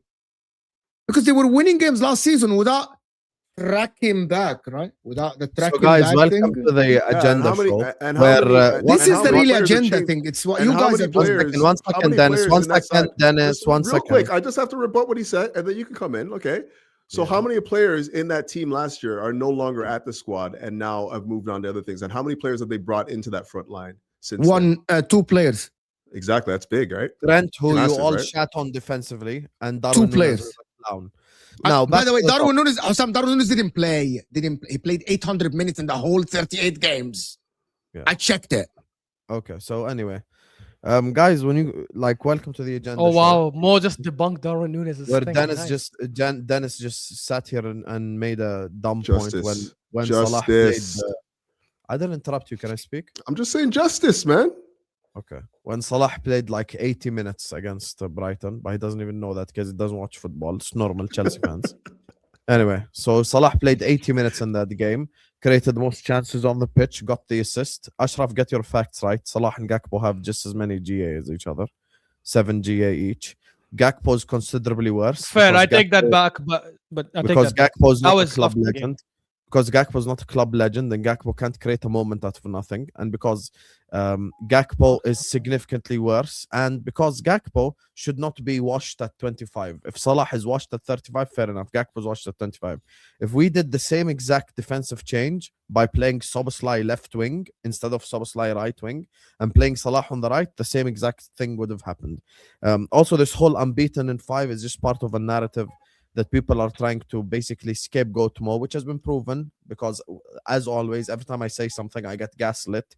Like Husam is crazy and blah, blah, blah. And then the media for the last week, Mo played clips yesterday, which we can play again for you now, that proves the fact that he's being scapegoated by the media and by journalists and by Liverpool journalists and by newspapers and blah, blah, blah, which is exactly his point, him being scapegoated when he spoke up. This whole 5-game unbeaten thing. West Ham away from home, I'm expecting us to beat. Drawing to 1-1 to Sunderland at home is not a flex. Drawing 3-3 to Leeds away from home is not a flex. Beating Inter Milan 1-0 at the San Siro, okay, you can flex that result. The other 3 games before that, those are not flexes. Those are things I expect to win. I'm expecting to win every single one of those relegation contender / promoted teams. And then the game after that against Brighton, and this is my issue with this whole agenda / narrative. We're literally making a conversation about wingers and tracking back. If tracking back becomes part of conversations when it comes to these forward line players, I will fuck up every single individual comparison you guys try to bring up from now until the end of the season. Because Gabriel Martinelli is one of the best wingers in the league. Because he's the best winger at tracking back. He's the best defensive winger. That was not our argument, but okay. In the entirety of the Premier League. So this whole tracking back thing is absolute bullshit, and it's just literally a stick to beat Salah with. Because the truth of the matter is, other players around him haven't stepped up. That's another thing as well, because we're looking at life post Mo. Okay. It's 15 games. Vert still has 0 GA. Isak isn't scoring goals. The only new signing that's cooking right now is Ekitike. Ekitike has been cooking. And Ashraf will say this from the summer. I said he has all the fundamentals of football and he's very good on the ball. And that's why I believe in him scoring goals, because he's fundamentally sound. And Mo said this yesterday. He's basically Jesus on steroids without the injury record. So I think it is basically now just to lump all the shit that's happening at Liverpool on one person. You go watch those three-game run that people keep saying something dramatic had to happen. We lost 3-0 away to Manchester City, and then we lost 3-0 at home to Forest, and then we lost 4-1 at home to Eindhoven. If you go and watch every single one of those 10 goals we conceded in those 3 games, only 1 goal you can label at either Mo not tracking back or not being there. And that's the Eindhoven second goal. Other than that, every single goal is either an individual error, or a systematic error, or a setup error, or us not defending set pieces. Yani, away at Manchester City, Van Dijk stinky leg, Konate mistake, concede goal from set piece. None of them Salah's fault. Forest, concede a goal from set piece. Omari Hutchinson scores a goal that McAllister doesn't tackle and Robertson doesn't clear. And there's a third goal as well. We've conceded so much I forgot, but I think the third goal was Konate's fault. You play Eindhoven at home. Van Dijk plays volleyball for the first goal. Konate and Van Dijk at fault for the third goal. And I forgot even how bad it was. Who was at fault for the fourth goal? The second goal, Mo doesn't track back. So one goal out of the 10 we conceded was partly his fault. The other 9 goals we conceded were other players' fault. That's why it's not an individual error. It's a systematic error. And now for the next 4 games, Slot has nowhere to hide. The Liverpool manager has nowhere to hide because Mo is going to be at AFCON for the next 4 games at least. So because they're going to get past the group stages, or even if they just play group stages, it's going to be 4 games. These next 4 games, Liverpool now have to win every single one of the games because they're all winnable fixtures. Spurs are ass, as we just saw. Wolves at Anfield. You've got Fulham and you've got Leeds at Anfield. These are all games that Liverpool Football Club have to win. And even if we do win them without Mo, it doesn't prove that we're better without him, because it's not enough sample size. This goalpost keeps getting moved, man. Like it's either he has nowhere to hide or he does. Goalpost once, and different me and you. I watched. Bro, you just told me that I know how he has nowhere to hide now. Does he have nowhere to hide? Or does he have somewhere to hide? Does he have nowhere to hide or somewhere to hide? Just answer the question. There is a run of games. Salah will always be better than Hazard. That's the only reason you're arguing. Anyway. Yeah, Salah has surpassed Hazard long ago. So Ashraf, will tell you this right now. There was a moment in time where Alexis Sanchez was an Arsenal player and Sanchez was out for 4 to 5 games. Search up right now AFTV better without Sanchez. You will go see people actually making the claim that Arsenal play better without Alexis Sanchez. Guess what? They started losing games after because they realized that Sanchez is a very important player for them. If you win 4, 5, 6 games without a player, that does not necessitate that you are better without player X because it's a small sample size. If you want to jump to that conclusion, you're talking about a much larger sample size, like from now till the end of the season. But I don't think we were saying, Husam, that game week. Liverpool. I'm talking about the narratives in general. Okay. And when it comes to the new players, at some point in time, they're going to have to step up too. Because you can't tell me Wirtz has to be the guy that takes over and he's on 0 GA. You can't tell me Isak is going to be the guy that scores the 20 goals and he's on 2 goals, as an example. So these are all the things that I'm looking at this objectively. The reason why Liverpool are 6th and Liverpool aren't challenging is one man, Arne Slot. Because he's incapable of managing this squad, this team, these players, and he hasn't tactically set up this team to succeed. If he tactically sets up this team to succeed, he's done his job. But he hasn't done that, and that's the issue. So until Slot fixes up, shit won't change at Liverpool Football Club, because guess what? If we go based off Ashraf's logic regarding merit and who deserves to start, no exaggeration, the ones that deserve to start are Szoboszlai and Ekitike, and the list ends there. Sorry, with Allison, and the list ends there. The rest should all be dropped. Couch, did you want Hazard dropped in his shit year? Hazard was injured. I don't know what you mean. No, he was not injured. No. Stop lying. He's talking about the 2015-2016 season. He was available and he was garbage. The year that Jose got fired? The year that Jose got fired? Keep this on the screen. Are we talking about the year that Jose got fired? Keep it on the screen. That season. Yeah, Hazard was injured. It's okay though. Yeah, see, watch this. No, he wasn't. He played a lot of games. What do you mean? Do not remove Hazard was injured. Bro, he was injured for he was not injured for that long. Okay. I remember him in games where he played like crap. One second. As a matter of fact, I think I've debunked this lie before. That's the worst season by a superstar player in Premier League history. Shall we look up Hazard's stats? Watch this. How many games did he play? How many games did he play? I'm just debunking your logic about him being injured. Okay, well, how many games did he play? I'm about to debunk it if you let me speak. Tell me how many games. I'm gonna say it. I'm looking at the stats. Then. So, how many Premier League games did Eden Hazard play that season? 31. How many Champions League games? 8. How many FA Cup games? 2. How many Carabao Cup games? 1. So when he played those games, 39 plus 4, he played 43 games. Name me one injured player in history that plays 43 games. Go ahead. He was injured before the injury, and he was injured after the injury. No, he actually, Couch, He was actually injured played- during the Christmas games, period. Couch, Dennis, He was Dennis, playing let me- injured. Dennis, let me just, 43 don't get wrong games. and strong, Dennis. He actually played every single game in the Champions League campaign until the round of 16. So basically, he Yeah. didn't have a long term injury because he played all the games in the group stages. And let me Right, tell you all the the injury. games I have the in the injuries group from that stages, season. and he played. I have the and he injuries. did, and he Mo, started. 1 second. He started. Ashraf, 1 second. I'm looking at the injuries. I'm looking. This is the injuries that Dennis wants to talk about. So let's watch this. Yeah, from match day 1 until match day. By the way, I can share screen right now for the audience because Anyone can our check job- it. We're not Our, going our check job it. is here. Our job is here to educate as well. Our job is not just to here to say 4-3-3, educate, debunk lies. So Eden Hazard that season, from match day 1 until match day 16, played every single game. Yeah, Was not injured once. Played every Was not single injured. game. Was not injured once. Can I speak? Can I Yeah, speak? He that's- wasn't. That's actually, Yeah, yeah. this Match is actually one. stats. Okay, watch this. I'm gonna share screen. Mo, I'm sorry, I have to do this because this guy's gonna stop me at every single time like I'm making up lies, yeah? He got There you go. injured against Sunderland. in Eden game Hazard, here you go. 15-16. Happy? Now, just so you know that I don't make shit up. 31 Premier League games, as I said, 8 Champions League games, and 4 other cup games, yeah? Watch this. I said first 16 game weeks, he wasn't injured. Played. 3 assists. 3 assists 16. only.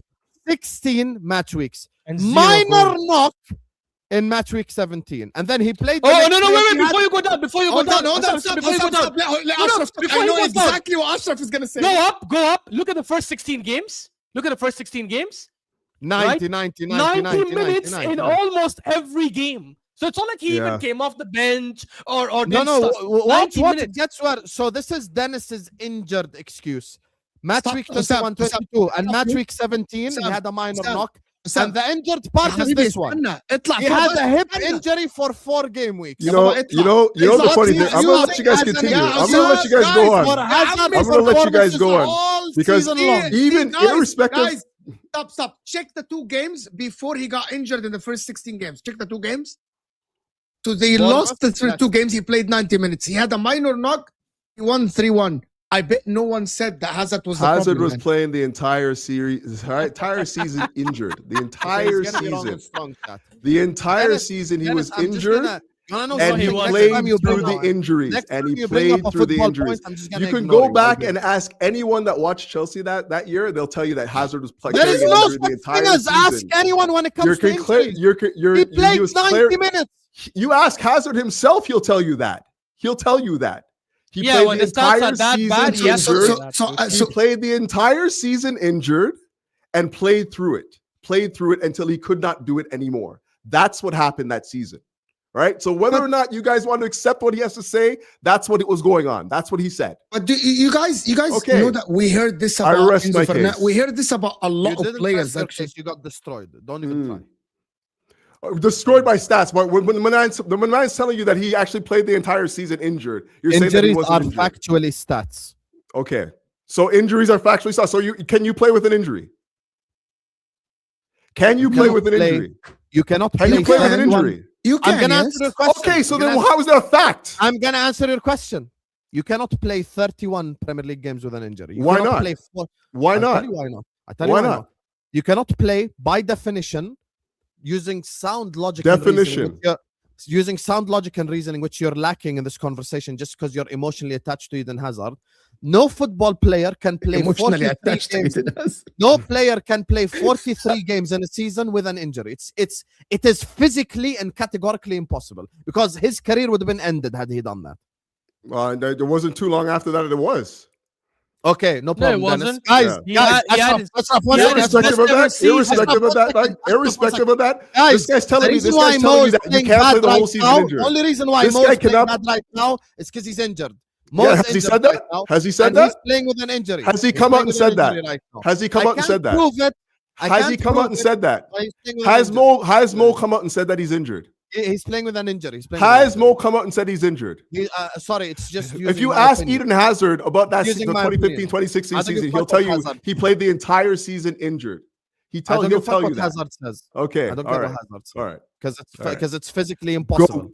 Goat. Yeah, it's Physically physically impossible. It's Yeah, physically he's impossible. your goat. He's no one else's So goat. what- The so goat what of is- the so Premier what League is it- Thierry what- Henry.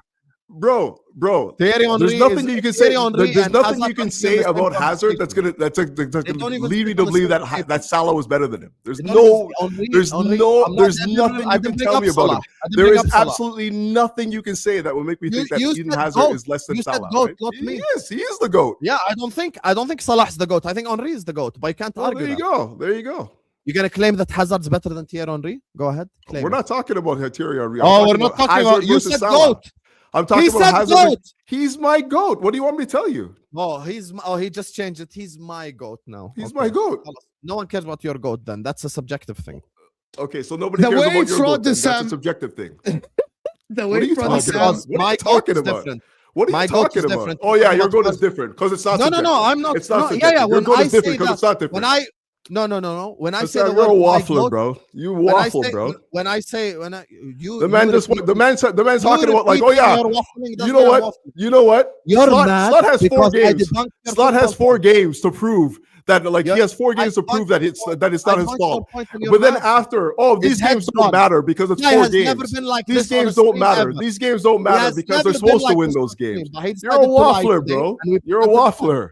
You're a waffler, man. If I say someone is my GOAT, that's subjective because I can sit here and can go like Sadio Mane is my GOAT, Steven Gerrard is my GOAT. Yeah, but that is What is the subjective. Brent difference? is my GOAT. So what Whether is or that? not you say he's your GOAT or Is not that doesn't different? matter. You're saying he's the Don't GOAT. try to do What devil's does it advocate. matter? No, but I don't Subjective. understand. I don't understand. Don't He try to said- do devil's advocate he on said- something that's crystal clear. He said There are that's certain his goal. people. You Can I said speak? GOAT. Can I speak? If you don't want me to Is it speak, your? I'll leave. Is he your GOAT? Is Can I he your speak? GOAT?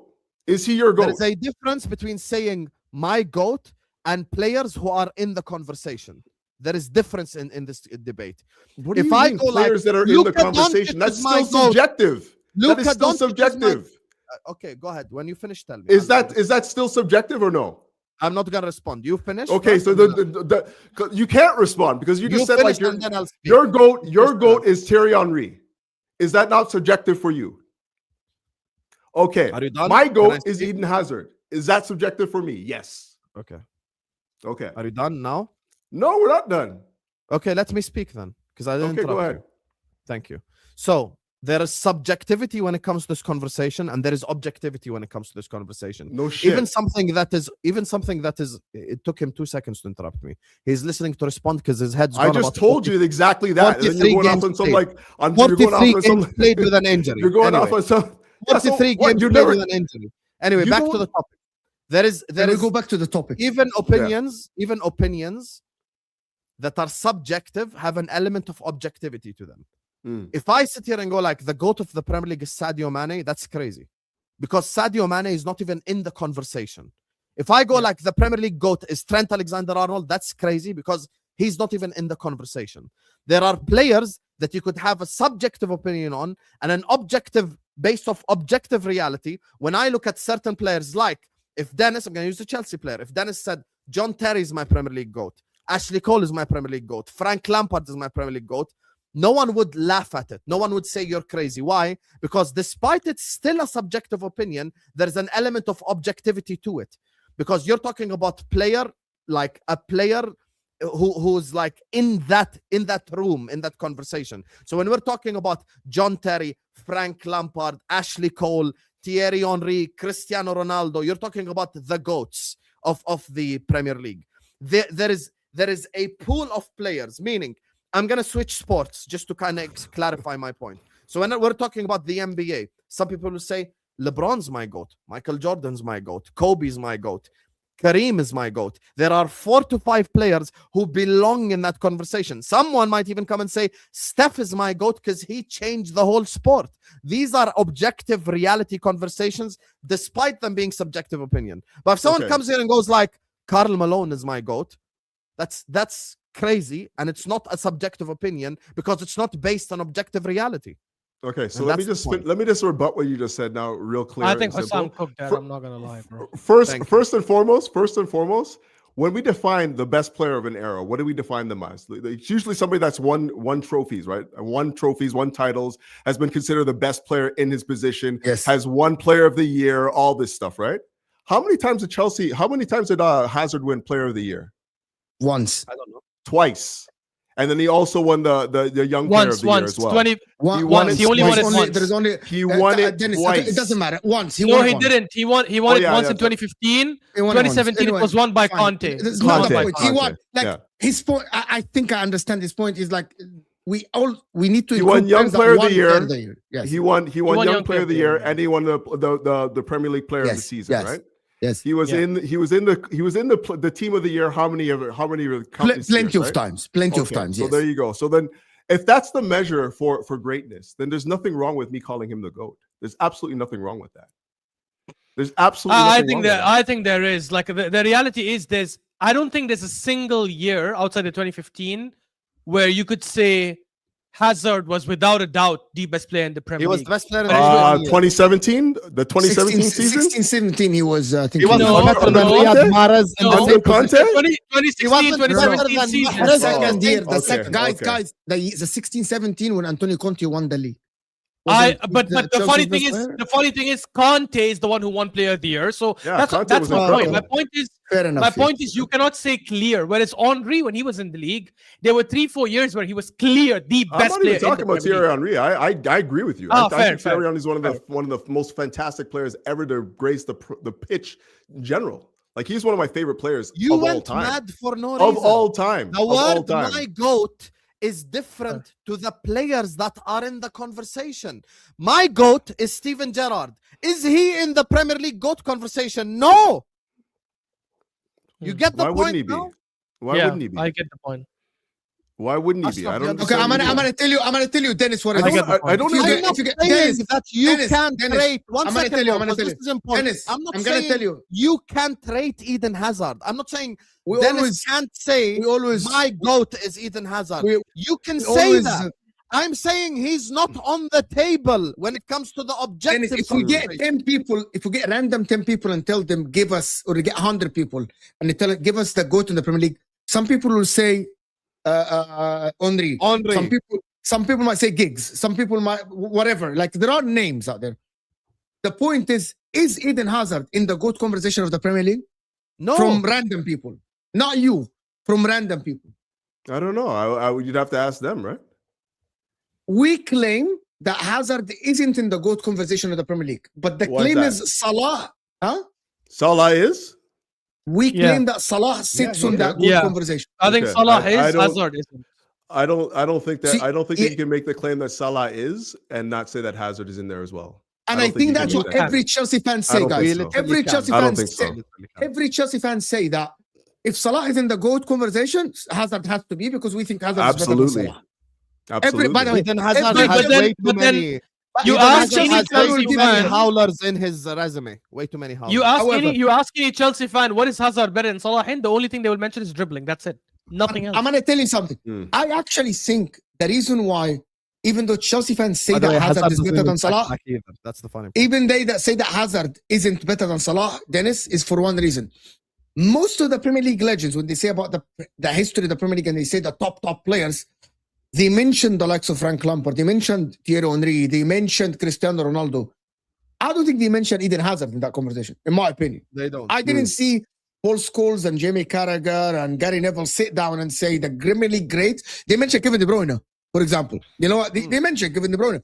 I didn't see anybody, in my opinion, David Silva isn't in the conversation. like they never. Nobody mentioned. By the way, nobody mentions Yaya Toure or David Silva. Yaya No. Toure ain't in the conversation. He ain't. I don't think they even mentioned Alan Shearer in the GOAT conversation of the Premier League. They don't. They just don't.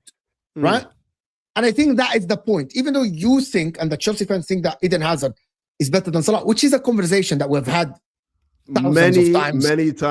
Many times. I get the GOAT conversation. I hear Salah, his name being mentioned Yeah, he's multiple on times. the table. He's mentioned by you guys. Henry man. I don't is say- I- above I- I- him, but he's Who's in the mentioning him as the convo. GOAT? Who's mentioning him as the GOAT? Okay, Who? watch this. Okay, no problem. No, guys, No problem. what was Ashraf and Mo? Dennis's immediate What is rebuttal was Ashraf and Mo? We're human beings. Go ahead, Hassam. خلاص يا حسام انت لا. بتتعصب على الفاضي على فكره انت بتتعصب على الفاضي. المهم Go ahead, Hassam. I back to agree. the top. So when it comes, I'm telling him to like let's actually speak football, not every time. Ha, ha, ha. So I'm saying his immediate rebuttal to this is how many times did he win Player of the Year? How many times did Salah win Player of the Year, guys? The only player in the history to win it 3 times. Guys, 3 times. Okay. Yeah. How many times? By was the Salah- way, the only player in the history to win it 3 times, guys. This is a very important part. The only player in the history to win it 3 times. Okay. The player How many that- times was Salah in team of the season? Probably like 6 6, times 7 out maybe. of 6 out of Okay. the 9 years. How the many kids will golden love boots? the 6-7. I'm not even bringing up trophies. Fuck the trophies. How many golden boots did he win? I think 5. 3 or 4. 5? Okay, How many 5. playmakers? He won 4. How many He won playmaker 3 awards and he 2 won? joints or something like this. So 1 joint. 2 How many playmaker won? awards. Last season, and then I think there were 2 other Playmaker seasons. award I winner. can think of And twice he's of the it. first player, not the first player, sorry, but like the first Liverpool player to do playmaker and goal scorer in the same time. And you know, when you look at stats, like, you know, like their stats, like most goals, most assists, blah, blah, blah, like shit like this. Like most goals at Chelsea, like Frank Lampard, most assists at Chelsea, like whoever, like Hazard, blah, blah, blah. Every club has a different one for goals and assists. You know who has the most goals for Liverpool Premier League era? Salah. Who has the most assists? Salah. Fantastic. You know who player. has the most assists at Arsenal? Not Henry. Fantastic Beckham. player. Not better than Hazard. It's not only Not it's not even- only about that. It's not only about that. It's all Not it's better all than about Hazard. some it's about other thing. It's about your first season coming to the Premier League from Serie A, you broke the record that stood for 20 years. Mm. Yeah, Now record you wait 8 years and you break the record of the GA of the Premier League in the history of the Premier League in 38 games. You break the record of GA. All of these, you can say they are stats, but at the end, goals and assists and stuff like this is what makes football. There is a reason why a lot of people say John Terry is the best defender ever in the Premier League era. Do you know why? Because of a one stat thing. Because of the season that he did. You know the funny thing is though, because when we look at somebody like Zidane, we don't consider Zidane an offensive statistic dynamo. But we watch him on the pitch and we're dazzled by him. That's why he's one of the goats of the game. 100%. Which is specifically why many people will tell you that Hazard is more of a GOAT than Salah. It's not about the stats. It's the exact same reason why you're saying like Alan Shearer is not even considered one of those GOATs. He's not considered that because all he did, he scored goals. He scored tons of goals in his I disagree career. with Mo, by the way. Tons Shearer of goals. Well, it's not he me. might be. I didn't think that. But He says No, he's we're talking mentioned. about the Mo, He you're wrong. he says he's not even mentioned in it. That's what He he is said. Those mentioned guys in are. it. I he's not do even really disagree mentioned in it. with Dennis about the stats All thing I'm of saying Zidane is- as well. I don't all think I'm that's saying- true. I don't think Zidane put up like incredible numbers like Salah or anything like that. No, but it's not. Is- It's not that. so- I think Zidane Zidane's is a numbers. midfielder. Why would he put up the same numbers as a winger? By the way, he's got like what 797 games, 156 goals, 171 assists. For that That's time, the a numbers Those are lot are, like of good, those are numbers. very good numbers. Yeah, Those that's are a very lot of good numbers. That's a what lot we- of GA. That's my point. Let's not say that Zidane was this entertainer. No, habibi. Zidane scored. He the was goal in that. the What Zidane are you was talking clutch. about? Can I He's respond? Very much that. Stop. No. I'm gonna give you. I'm gonna give you Your a. point is I'm gonna he give you a wasn't- footballing rebuttal. Yeah, Mo, let us have this back and forth. I'll give you a footballing rebuttal. انت مش عارف تسمعه وانت مش Zinedine سامعين بعض. Zinedine Zidane scored a goal in the World Cup final and scored a goal in the Champions League final and scored important goals at important times for his national teams and for his football club. Oh, no Let's doubt. Let's No not doubt. act like No doubt. Zidane was like the French JJ Okocha, a very good dribbler. Did he Exactly. ever I was score about to 30 use an goals? example. I was about Yeah, to he say wasn't. nobody looks at He scored Okocha. so many important goals and had so many important assists. Exactly. The Agreed. Thierry Guys, Henry we goal, need to. Agreed. the Henry goal against against Agreed. Brazil Brazil. in the World Cup 2006. Who crossed Zidane's that? cross. Zidane. Guys, we need to because I think this happens with a lot of, and obviously none of us here in the panel are in that category because we've been watching football for a long time. But I think a lot of the younger kids, they come and hear some of this argument and they're like, oh, but it was not about stats back then, and they get so fooled by it. The reason we don't talk about stats for Zidane and all, because the numbers were there. They were scoring goals. They were getting assists. They were winning certain things. We proved it with Rivaldo as well when he looked at his season when he won the Ballon d'Or and the numbers he was pulling up. Yes, you remember the beauty on the pitch, but if they were not putting up those numbers and not winning those games for their clubs, it would have just been a memory of JJ Okocha. It would have been, wow. Remember, streets don't forget. Remember Zidane, streets don't forget. It would not have been, damn, that was a legendary player. It's because of the goals he scored in the final against 98, the goal he scored against Leverkusen in the 2002 Yeah, the moments. Champions League final. You're talking about The moments which You're talking about are backed up by stats. You're- Which are you're- backed you're up by not- stats. I mean, not to the Moments extent are of what we're massive. talking Can I- about right now. can I- But can what I we're interject? talking about is like goals Can I for interject? Well, this. last I wanna- point. I wanna- Wallahi, There's interject. other last players. point. There's other players that name don't three necessarily have to put up iconic Guys, stats guys, like wallahi, that last to be point, considered wallahi, a last great. point. Name three That's what I'm iconic trying to tell Wallahi, you. last point. You don't have to put up Guys- stats to be considered a great in this game. That's No, what no, I'm no, saying. no, you don't get my Okay. point. You don't Name get three my point. iconic Hazard Guys, moments. Name them. My last point. My Give last me point. three Wallahi, iconic before, Hazard before, moments. It's a challenge. One Do it. sec, Husam, before he answers your question. My last point, Wallahi, just before I shut up on this. Every legendary player we can think of now, midfielder or attacker, it is a myth that they don't have stats. They might not have the stats of Messi and Cristiano now, yes, because they've changed the game. But I just read his stats: 797 games, 156 goals, and 171 assists is not a joke. It's a joke now, given the era of football and how it's changed. But at that time, it was incredible numbers. One The By same the way, with Ronaldinho, Ashraf, he played One deeper. GA every Played two deep- Let's games. just establish. and he played deeper. Zidane Exactly. He played deeper. was not a winger. Yeah. Zidane wasn't a 10 as like Ozil, or he wasn't a. He was a sentiment. Zidane, He was a by the sentiment. way, Zidane played in a 4-4-2 formation with Figo or Beckham next to him sometimes. Like Zidane played in a 4-4-2 situation. Vieira We in know the France team. Yeah. Vieira in France, they played in 4-4. Like I remember Zidane played in an era where a midfielder getting 300 GA in his career is ridiculous. It's not. Yeah. As a midfielder, Exactly. is by the way, I think it's crazy for a midfielder Yeah, to one get GA close for 2 games. That's a lot like, of GA. to three, That's amazing. to close to you three. guys are You know, still missing- Dennis. You know, I'm gonna tell you something. You know why No I one's consider missing your Lampard. point. You're You know why I You're perfectly consider not missing- Lampard you are for missing my me point. the No, we goat have- no, midfielder in the we Premier League. aren't. For me, Lampard is the goat. You know why, Dennis? Because you cannot Lampard fucking is the buy goat. goals. For me, in the midfield, He 100%. belongs Midfield, to the midfield. He's saying conversation. midfield. You know Lampard why? belongs to the conversation. You know why, Hazard Dennis? doesn't. You can never buy goals and assists for a midfielder that played in a like deeper with that, because that is Yeah, the I biggest agree. thing in football. You That see was all weird. the You cannot GAs buy Salah them. scored? You guys, He overtook Okay. Lampard Never buy last that, year. Dennis. Hmm. That's you know Salah what, Dennis. And his and Lampard's year. assist. Lampard's GA Lampard's was assist- clutch as well. You remember I'm 2005 against Liverpool in the Carabao Cup final? He's the one who gave the assist for the winner I'm letting you guys against just United talk in at me right 2000 in the United I'm just letting you guys 2007 talk.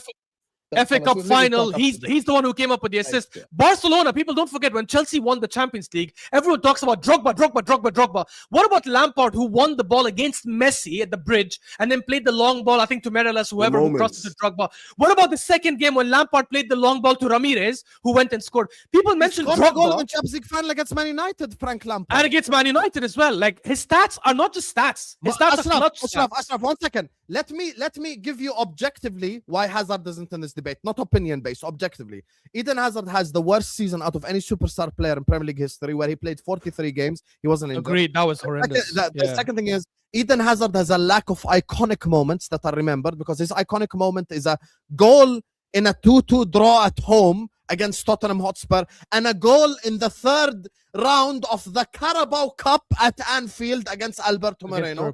Eden And a Hazard goal has against Arsenal. Eden Hazard has less Champions League stage knockout goals than Theo Walcott and some bums in the English Premier League. And And one of them was a penalty against watch this. PSG. Why isn't Salah in the GOAT conversation? Why isn't Salah in the conversation? Their response is because he doesn't look good on the eye, and because he's not an amazing dribbler. Okay, and so what? Like, how? That's not an objective rebuttal, because many people might watch him and go like, okay, I actually enjoy watching a player who can score goals. That means Haaland can never be in the conversation. I'm going to bring up objective reality. He brought up player of the season and team of the season and all this, yeah? These I'm just going to read records that Salah broke in his 9-year period. Most Premier League goals by an African, most Premier League assists by an African, most left-footed Premier League goals, most Premier League goals by a winger, most GA in 38 games, most goals in 38 games, most opening day goals, most GA versus Man United, most I hate games to do with a this, goal, but most I 10 gotta GA, 10 goal, I'm 10 assist kidding. seasons, most goal and assist games I'm in gonna a finish season, after this point. All right. most GA in a month, most away GA in a month, most 10 assist seasons, Like I really most gotta. away assists in a season, gotta- most you go. GA for one club, most golden boots. Like I don't want it to One be that second, way, I but I haven't finished. actually do I have to haven't go. I finished. really I do. know, have I to know go. you have I know. work. Let me land. Most player Okay. of the month in a season, most player of the month all time, most goals in a debut season, most Liverpool player of the year awards, most Liverpool Premier League goals, most Champions League goals for an English club, top African scorer, top LFC UCL scorer, first to double digits before Christmas, first with 40 plus GA twice, first one with 10 plus GA in 3 months, only player to outscore 3 Premier League clubs, Only Premier League hat-trick at Old Trafford from a rival opponent. All He of sounds these fantastic. records he broke. He He's not in the sounds conversation because fantastic, Hazard man. dribbles better. Honestly, You guys Husam, know you're how right. good this conversation is. We have gone over 2 hours. That's how Yeah, amazing this is debate has it's. been. I know that Dennis has to been a go. good debate. I'd be surprised if I didn't got plan 5 this. minutes in, but that's okay. I'll let you guys I go. didn't It's plan. cool. I didn't You guys plan are- this. I really do have to go though. But I know. Like, I'm not trying to be that guy. Big up, Dennis. Big up, bro. Couch Yeah. Ethic in the description, guys. Go and support Dennis. Go and support him. Does match reviews for Chelsea. A great match reviews, actually, with footage and stuff from the games. Absolutely phenomenal. Big up Salah though, man. First and foremost, big up Salah. He's a fantastic player. He's just not the GOAT. And he's nowhere near Eden Hazard. I'm just gonna leave. I don't it think there. he's the GOAT. You guys can Oh, you guys can run. You guys can run. You guys can run your narrative, but it's Eden Hazard for me. I'm sorry, man. All Peace. three Let of me us get said next Henry week. is the GOAT. Big up, though. Let me read the super chats, guys, before we go. Actually, let me He read tried the to super have a chats. gotcha moment before he left and failed at that as well. The way Frode Sam is defending Salah, you wouldn't think he was going after 22 years old. I don't know what 22 years old during his barren period in 2025 for not doing enough as the big player. Yeah, but this is the problem is Blaze. This is Chelsea fan logic. Like, oh, he's the big player. He has to step up. Football is not just about one player stepping up. Football is about a team sport and a collective and that system and the style and the tactics. I don't think Slot has made any player look good.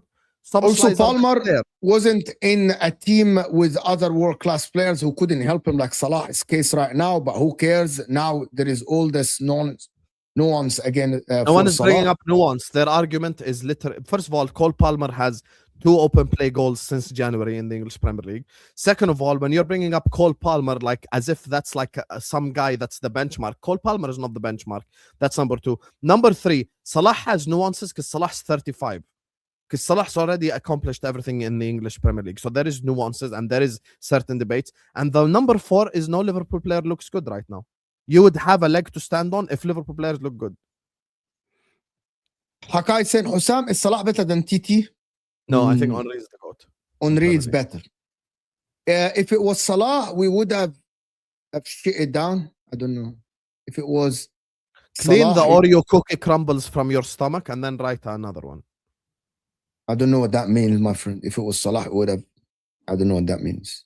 Would have shit it down. Bale was better than Hazard. Not in the Premier League, in my opinion. Not in the Premier League. Not for me. But he wasn't there long enough to be better. Yes. But If you I can was- argue that one season he had was maybe better than Bale. If I was that ass, I would say I was hurt too. Like this, nobody can prove anything. Like it has. And by the way, how are you injured? 16 games and you're playing 16 games. Oh, how long have Why? you been watching Exactly. football? How long have you A been lot of watching times. football? Nobody plays 16 games injured. What 16? 43 games. Yeah, like yeah, That whole like, season. It is logically impossible to play 43 games on an injury. It's literally impossible. Like a hinder, guys. Anyone that plays football know what I'm talking about. A hindering injuries, it's impossible to play 43 games. You would destroy a muscle or a joint. Nobody would advise. You would destroy your future, basically. if you Yeah, do like that. he literally And would have had his career I don't ruined. think Chelsea played him with a big injury. He might have had a pain in a toe or something like this, which is a lot of players do, and they take morphine and play on it. That always happens, right? Couch, allow him. He's already in pain with 5-0 Morocco. I don't know what that means. The game hasn't even happened yet. The game hasn't even it's on happened. Thursday, yet. guys. Also, you have Of course, 1.5 relax. billion people and you can't bring up 11 players that are good at football.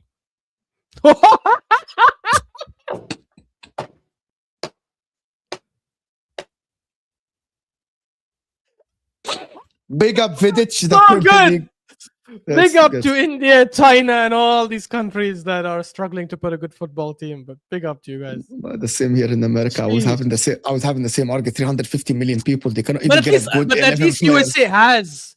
But at least USA has some decent players that play like India and China. يا عم Big up بقول to لك you both. 350 million people here. I was talking to my guys here, the guys that go to all Because they MLS don't games. concentrate on football, right? They concentrate on other قال لك sports. we have all this technology and all this money and billions at Messi and all this shit, and we cannot make 11 players to actually compete really in the World Cup. 350 Yeah, million. because they don't care. They don't care about the sport. I'm as sorry, much. if you're gonna talk about India and China, America has all the technology, all the money to fucking make 11 good players to actually compete. They're So not does focused on China. it. But they're not focused on it. Big up Vidic, the Premier League GOAT. Big up Vidic. Van Persie won Player of the Year. Then what? Yeah, he won player. You want to go down the player of the year and team of the season selections? خلاص يا Gerrard أنت has عندك the most watch team of the season selections in Premier League history. عندك watch along انت وخلاص يعني. Why is Hazard better? course he's Asking as a United fan. Because he looks better on the eye and he's I a swear better to God, every time I ask a Chelsea fan, why is Hazard better? Like, I'm not, I don't want to debunk it. I just want someone to give me a reason. Because he looks better on the eye. Hatem Ben Arfa look better than on the eye than Hazard than everyone. JJ Okocha look better. JJ Okocha is the best player in Premier League history. Can I tell you on the eye purely. Can I tell you another player that look better on the eye than all these guys? I swear to God, you watch Dennis Bergkamp play football and your jaw drops. Your jaw drops, right? Your jaw, like you watch Dennis Bergkamp pass the ball and first touch and shit. I'm gonna tell you who's better on the eye. Fucking Berbatov. Santi Cazorla is better in the eye. Berbatov was a fucking magician with the ball. Name one striker in Premier League history that has a better first touch than Berbatov. And I'm not saying that Hatem Ben Arfa is better than Hazard. I'm saying that argument is already debunked if you're talking about eye test. Because there are a lot of eye test people that were better than KDB, but they are not as good as KDB. I'll give you just a quick thing. Is Wilfred Zaha the best winger to ever play in the Premier League? All worked with me at the time. You remember how much Salah got cooked when we lost to PSG on penalties? Yes. PSG with 10 men. PSG with 10 men knocked out prime Eden Hazard's Chelsea at Stamford Bridge. And he scored a penalty that game. Yeah, 10 men. Don't exactly. come here and try to do the nostalgia thing with someone who lived it and watched it. Don't come here like I'm fucking 30 years old, gonna be 31 inshallah in 5 months. I lived it. I watched it. I saw it. If Eden Hazard affects the game more and impacts the game more, why didn't he impact Chelsea beating PSG with 10 men at Stamford Bridge? Well, like that's an argument. The eye testing is not proven. It's generally not proven. Salah is a legend and Hazard deserves a mention. I'm gonna tell you something. That's not Premier League goals. He doesn't deserve a mention. I can't. That's not only Footy Judge Mo and Couch and Ashraf. I don't see legends like when people sit together and say, yeah, Hazard is included in the GOAT conversation of the. I see them mentioning Cristiano. I see them mentioning Henry, Salah sometimes. But I don't think like people mention Eden Hazard. That doesn't take anything away from him. Cypher Bruce saying, explain why Gerrard is better than Lampard. Okay, Mo will tell you this right now. I always say Gerrard and Lampard are 1A and 1B. And also, don't juxtapose Dennis's opinion on mine. I was debunking his logic. Don't make his logic my logic and then assume that that's my logic. I always say Frank Lampard is number 2 to Stevie, in my opinion. But I've always brought up the multiple debates about what they've done individually and blah, blah, blah. So many different things. By Osam's logic, Aguero should be better than R9. False. How is that my logic? How is that? My man, R9 has the numbers. He broke the numbers in Spain, in Italy, in the World Cup. Number, like, people that say numbers. R9 in the 2002 World Cup alone scored like fucking 9 or 10 goals or 8 goals or something. What are you talking about? GA, you want to check GA for R9? Check GA per game for R9 and come back. The last one is that football is expensive in the US. I am from the US, my friend Kenny, and it's expensive, but also bro, there is no scouting. There is nothing here to do good with football. Nobody cares about football. They care about kids, care about baseball, basketball, and American football more than football, actually. But listen, I want to thank everyone that joined us. This actually took longer than I expected. Sorry, just quickly more. يا الله يا ولي الصبي. تفضل. انا اسف اني بطلع لك مصاري. Here's the thing, I just want to respond to that. انا عليك والله وانت عارف. لا والله انا عليك. انا فاضي خلي بالك. انا فاضي. هو عنده واتش I just want to understand something, and this applies to the whole chat, okay? Why is it every single time you want to have a conversation about a player, someone will come tell you, yeah, but this guy said this and that guy said that.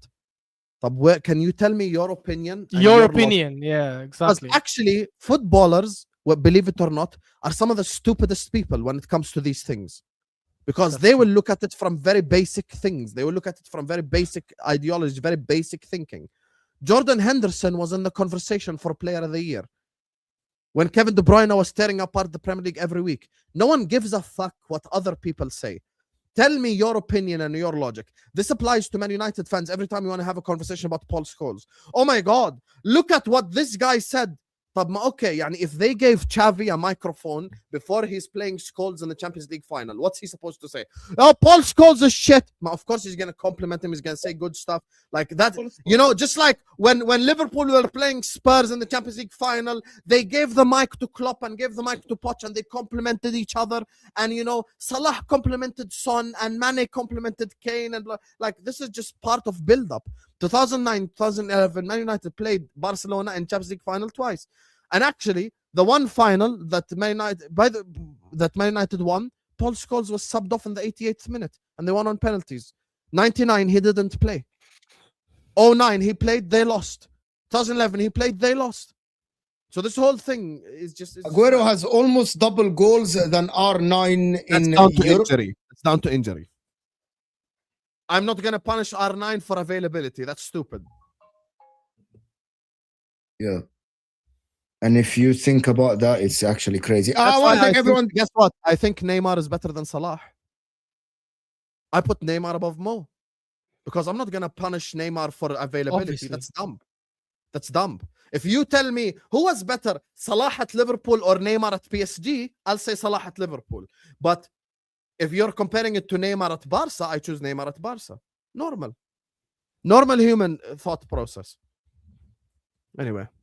I want to thank everyone that joined us, guys. Chelsea Cardiff watch along. Guys, Chelsea Cardiff, fucking I dare you to lose.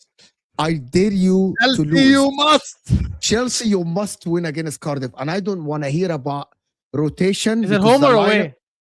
It's away. In Wales. Inshallah. Just so we can have good content. Inshallah. Chelsea rotated heavily. Badiashile, Tosin, Bonanotti, whatever his name is. They rotated heavily. I want to thank everyone. Thank you guys for supporting the channel. Appreciate you guys. And we'll see you on Husam's watch along. Chelsea Cardiff. Go now. And we'll see you on the watch along. Come on, Cardiff.